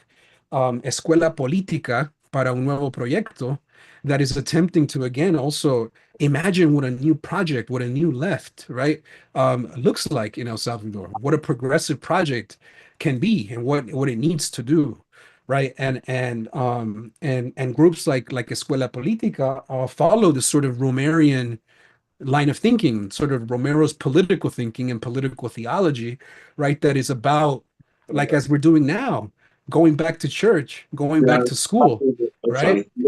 And thinking about and collectively thinking, right, about ways to imagine an El Salvador beyond authoritarianism, right? And that's still incipient, right? But it's that's exactly the kind of product because of Bukele's instilling of fear, right? It's criminalization of collective work. It's a frontal attack against non-governmental organizations, right? As we just have been hearing from last week. And so that's precisely the sort of the conditions in which people are organizing. Yet despite this, right, people are stepping out to great risk. And in the United States too, to answer that second part of the question, organizations like Sister Cities, right, like CSPIS, like Cryptes, right, all these organizations are, it's all hands on deck, right? It's about again platforming, right, those movements in El Salvador, and also creating sort of facts on the ground, popular facts, right? And protesting the presence of Bukele functionaries in the United States, right? Battling ideologically, right, on social media with the tools that they have. And so this is the kind of thing that's happening. Yet the Salvadoran diaspora, as we know, is incredibly divided still. But more and more, right, because of the overwhelming kind of bad press that Bukele has received in the last month or so, there's kinks in the armor now, right? And people can see that Bukele is not what he pretends to be and what he presents himself to be to the world and to Salvadorans. I think it's breaking through that sort of ideological bubble, right, in which many Salvadorans are interred. And here I'm thinking about the way that the sort of algorithms of media consumption in El Salvador really have grabbed many people by the neck, right, and don't let go. But this is a slow moving process that I think now with Van Hollen's presence in El Salvador, with more democratic, U.S. democratic visibility around these issues, it's really affecting Bukele's credibility, and I'm sure he's going to figure out a way to respond. But the movements are also responding, and so I hope that gives you some sense of what's happening. Thank you, Jorge. We have Mark online who would like to join us and ask a question. Yes, thanks, Dean. Jorge, really appreciate and was educated by your remarks and supplemented very helpfully by your answer to that last question, which I think is an important part of the picture. I will be at the Latin American Studies Association conference toward the end of this week. And I'm wondering, there must be some Salvadoran or other colleagues who are going to tell a different story. What do you anticipate I might hear, and how would you critique that perspective? Well, that's an interesting one. So I think about, so at LASA, you're probably going to hear more folks more aligned with what I'm saying, I think. In fact, I have a panel at LASA, so come to it. I'll be virtual, but you should come through. It'll be a good one. And in that paper, I'm actually developing more of this, the urgency of a new revolutionary project, right? And trying to think through that problematic and the way that we need to sort of repoliticize what human rights are. We need to reinvigorate the project of sanctuary once again, right? This you know, there used to be this kind of internationalism of the US progressives, right, when they would take these trips to Central America to bear witness, right, to the inhumanity and the brutal realities that were impacting the Salvadoran people. And I think there's a need for that once again. I think there's a need for that once again. And so that's the kind of thing you'll hear from me. From the naysayers, what I think you'll hear is a lot of Bukele punchlines, right? A lot of Bukele punchlines. They'll say, right, they'll talk about Salvadoran safety, right, or security. But what is that? There'll be no critical interrogation of that. There'll be people who talk about, for example, that Bukele is dealing with the gangs. I'm sure this is the talk of the town right now, right? That Bukele is actually a savvy politician, right? Strategic. It's a strategic, right, masterclass in how to demobilize the gangs and get rid of them, right? It's this is the kind of thing. There's still so many folks within our community, right, that support Bukele blindly, right? And despite the overwhelming amount of facts that you present, they will not move, right? They won't budge from that. So I think that that's the kind of thing you might hear from folks that are maybe not in the academy, right? Are not presenting at LASA, but at LASA, I'm hoping that you mostly hear what we're talking about here, you know. The panel that I'm on is called New Obstacles, Popular Politics Against the Central American State. And what we're trying to do is this broader analysis of what an anti-authoritarian, a transnational Central America looks like. So there'll be folks talking about what's happening in Guatemala, people talk about what's the movements against Ortega in Nicaragua, and of course now, right, El Salvador, and then also the movements around territorial defense that are taking place in Honduras against, unfortunately, you know, Xiomara Castro's administration. So yeah, I hope that answers some of what you asked. Yeah, well, I look forward. I think I actually have your session already on my schedule.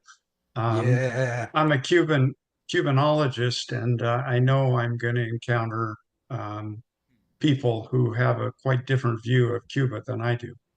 But anyway, thanks for your answer. Yep. Jorge, I wish you were here with us today because your talk was amazing. So many things that you brought up that are worth to listen to again and have conversations and Q&As for this whole afternoon. So the invitation that Jean made and Jose as well, I'm extending it, that I hope that you come to Boston soon, because you might go back and forth to New Hampshire without thinking twice.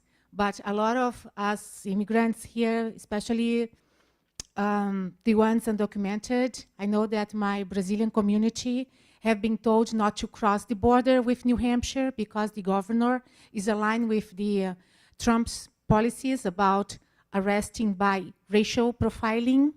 So I wonder how it is to live in New Hampshire nowadays. I lived there for 10 years, and it was very difficult, very threatening daily basis.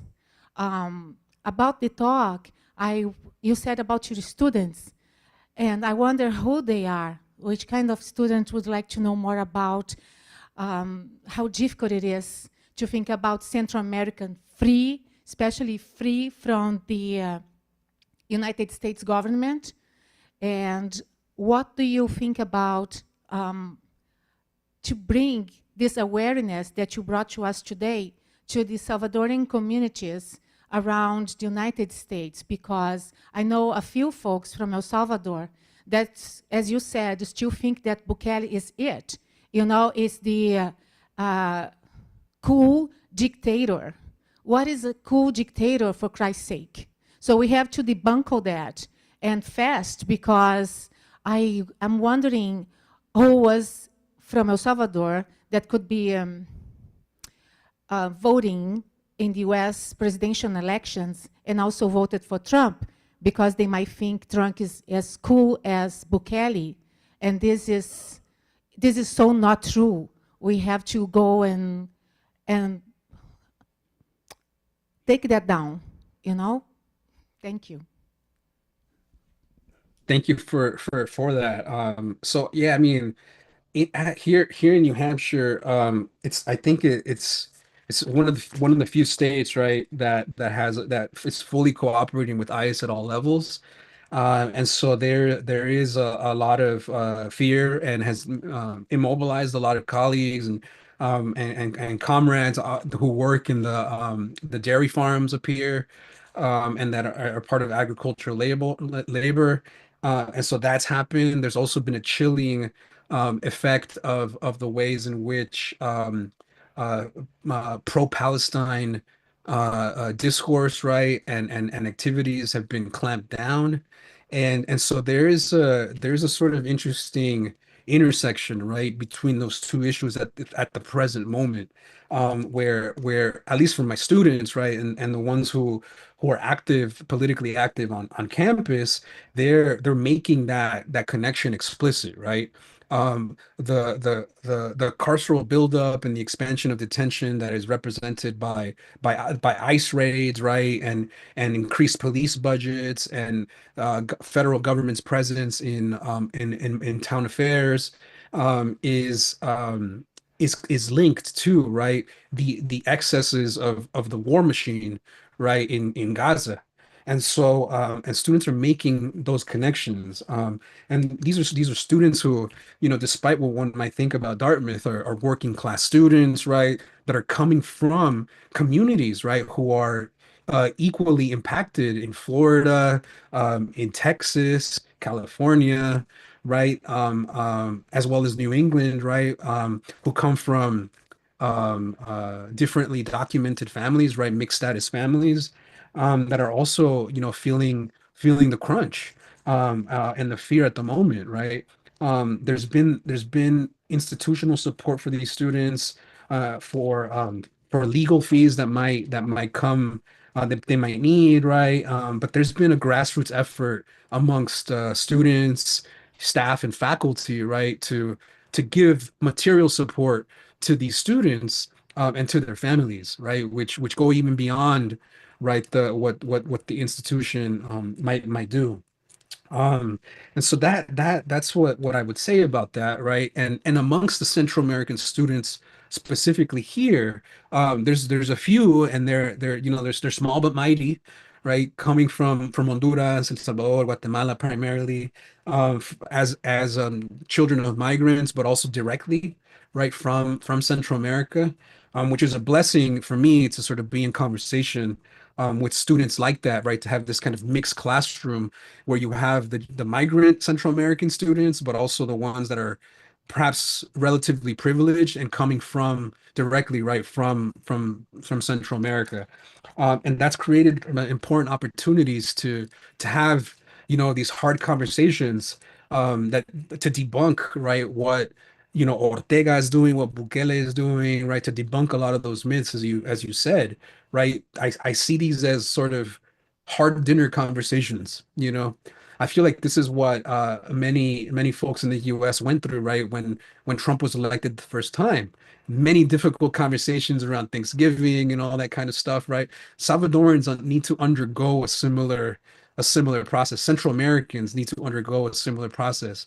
And right now, there's not that much intergenerational conversation happening, with youth who are exposed to, right, the critique, right, or the truth, right, of what Bukele represents, and older folks, right, elders who are insulated from a lot of that discourse and really hooked into, the circuits of propaganda and state messaging that have totally convinced them of Bukele's, right, divinity. And so It's this, right? It's this that we need to talk about. We need to talk about more how US politics has become Latin Americanized, right? Many folks in the United States who vote for Trump are indirectly actually voting for Bukele. They're voting for Novoa. They're voting for Milei. They're voting for Bolsonaro, right? They're voting for these characters indirectly vis-a-vis Trump, right? And so that is a conversation that is still not being had as frequently as we need it to happen in order to expose, right, these networks of far right influence that are constantly scratching each other's backs, no? And so that's the kind of direction that I often, take conversations with students, and I think and I hope, right, even though this is often, individually negotiated amongst families, I hope these conversations are snowballing, right, and happening more often. Jorge, this is Jose Aleman again. Thank you for your talk, and I am sure that you will be bringing the case of El Salvador, the realities of El Salvador, to the forefront of the discussions in academia, but also in communities. My question has to do with, well, first, let me share three facts that perhaps those who are listening may need to remember. Number one, it was 3 years in March that Bukele and his regime suspended 5 important constitutional rights, including the right to a legal counsel when you are in jail, the right to peacefully protest, the right to mobilize throughout the country, the right to appear in front of the judge 2 days or 72 hours after your detention. That has been suspended since 3 years ago. So, number two, last year, non-profit organizations, human rights organizations, environmental organizations lost their status as non-profit organizations for apparently being associated with the opposition to his regime. And just this past week, you mentioned Cristosal, and we had this morning, we had a member of the board of directors of Cristosal who was eager to talk. Unfortunately, he had to leave. But this past week, Cristosal, since it has lost its non-profit status, will be charged, if Bukele's idea goes through Congress in El Salvador, will be charged 30% of all the monies, all the resources, all the fundraising they do just to operate in El Salvador legally. They would have to give 30% of whatever they collect to the Salvadoran government.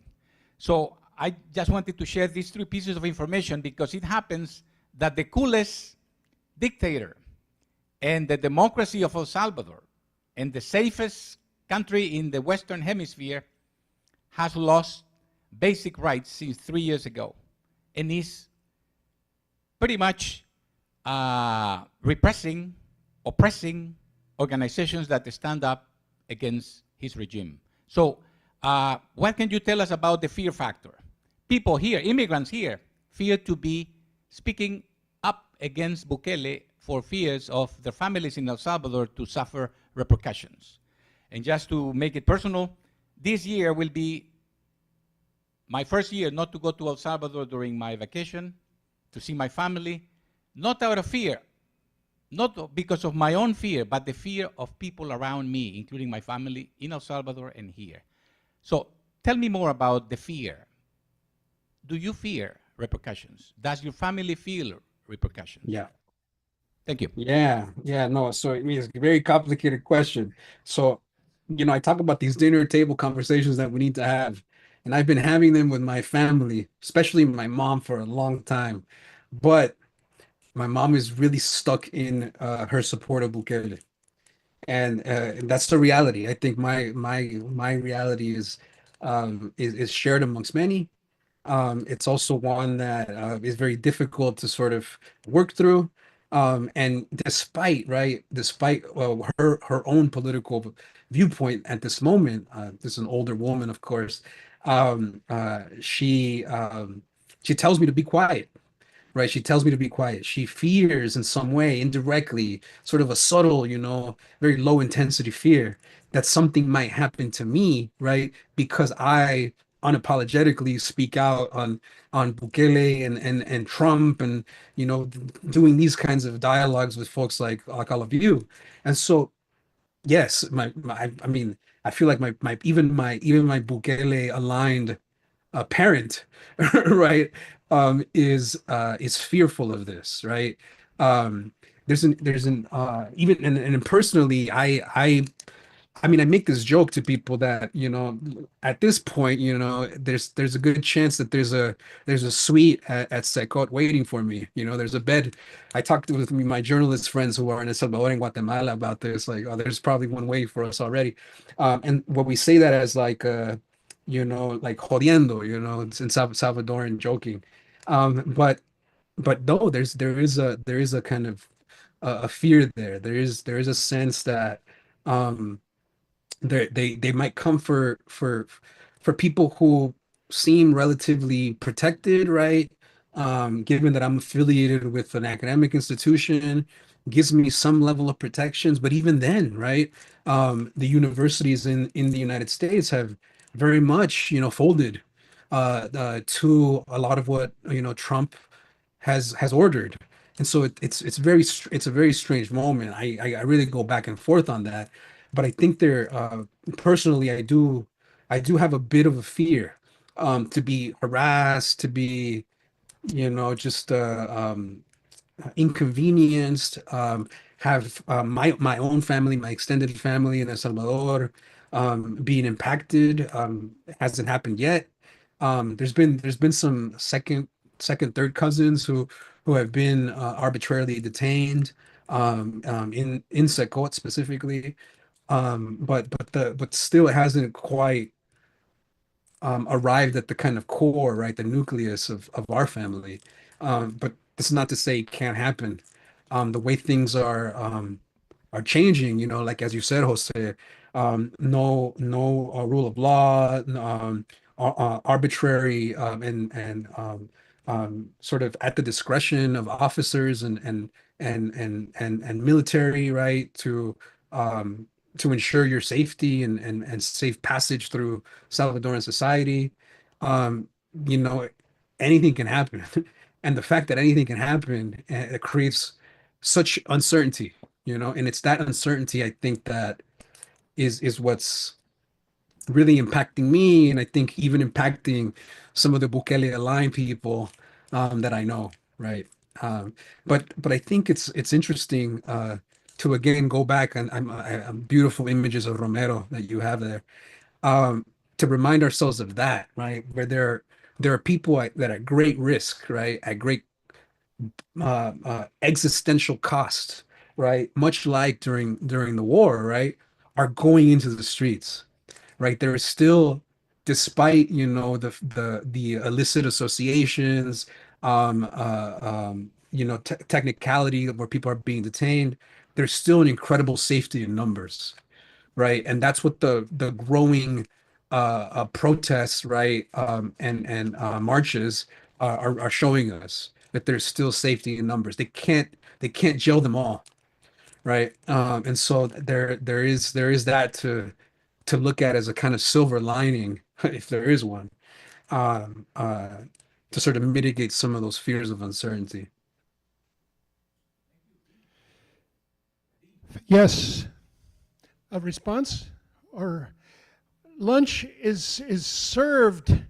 As you all know, we always have a luncheon afterwards. Jorge, I wish you could be with us to enjoy lunch. Luis Guzman, our cook from El Salvador, prepares it for us and prepared 50 pupusas for us last Friday night, as a matter of fact. I realized that my phone was on blur background, and that's why it was so bad. And I've gone over some of the images that we have here.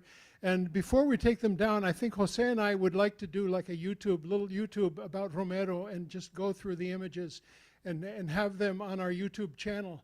It's just such an important figure. I'm feeling a little bit more Catholic than I usually do after the new Pope and after seeing all these images of San Romero de las Americas. I want to finish out with a beautiful spring image, but first say thank you so much, Jorge. This is just really reaches our heart like you wouldn't believe. And I can hardly wait till you can be here with us in person and we can present you live to our congregation and to our community of Sister City people. There's several Sister City groups that are still active after 35 years. 40 in the case of Cambridge. There are also Salvadorans, the undocumented people that I know that work, and keep this town going. All the restaurants, all the construction trades, all the everything. They run it. They run it. So thank you again, Jorge. And yeah. Thank you. Thank you. Thank you so much. Just a terrific morning, and we're going to close on the beautiful flowers on this cactus that bloom in such a fleeting way for only a day or two before they die off and are dormant for another year. These are the cactus, and in the background is Copley Square. The cactus flowers, the beauty of spring. Can you see them, or did it go back to blurry? No, I see it. I see it. They look beautiful. And the thousands of people walking past our front of our church in Copley Square. Sisters, now our meeting is over. Sisters, we must part. Sisters, we'll be gone, but I will love you in my heart. And we'll land on the shore, and we'll land on the shore. And we'll land on the shore and be safe forevermore. Thank you, everybody. And we'll see you. Oh, one last little item. I said the incorrect time for tonight's event honoring Charlie Welch, Surin Mudliar, Kazitori, and Teodora Manuela. The time is 5 p.m. at the NICOB on South Huntington Avenue, North American Indian Center of Boston. Thanks again, Jorge, and we tell you over and out, and have a good week. Make a lot of progress. Thank you so much. Hasta pronto. Hasta pronto. Muchas gracias. Un abrazo a todos.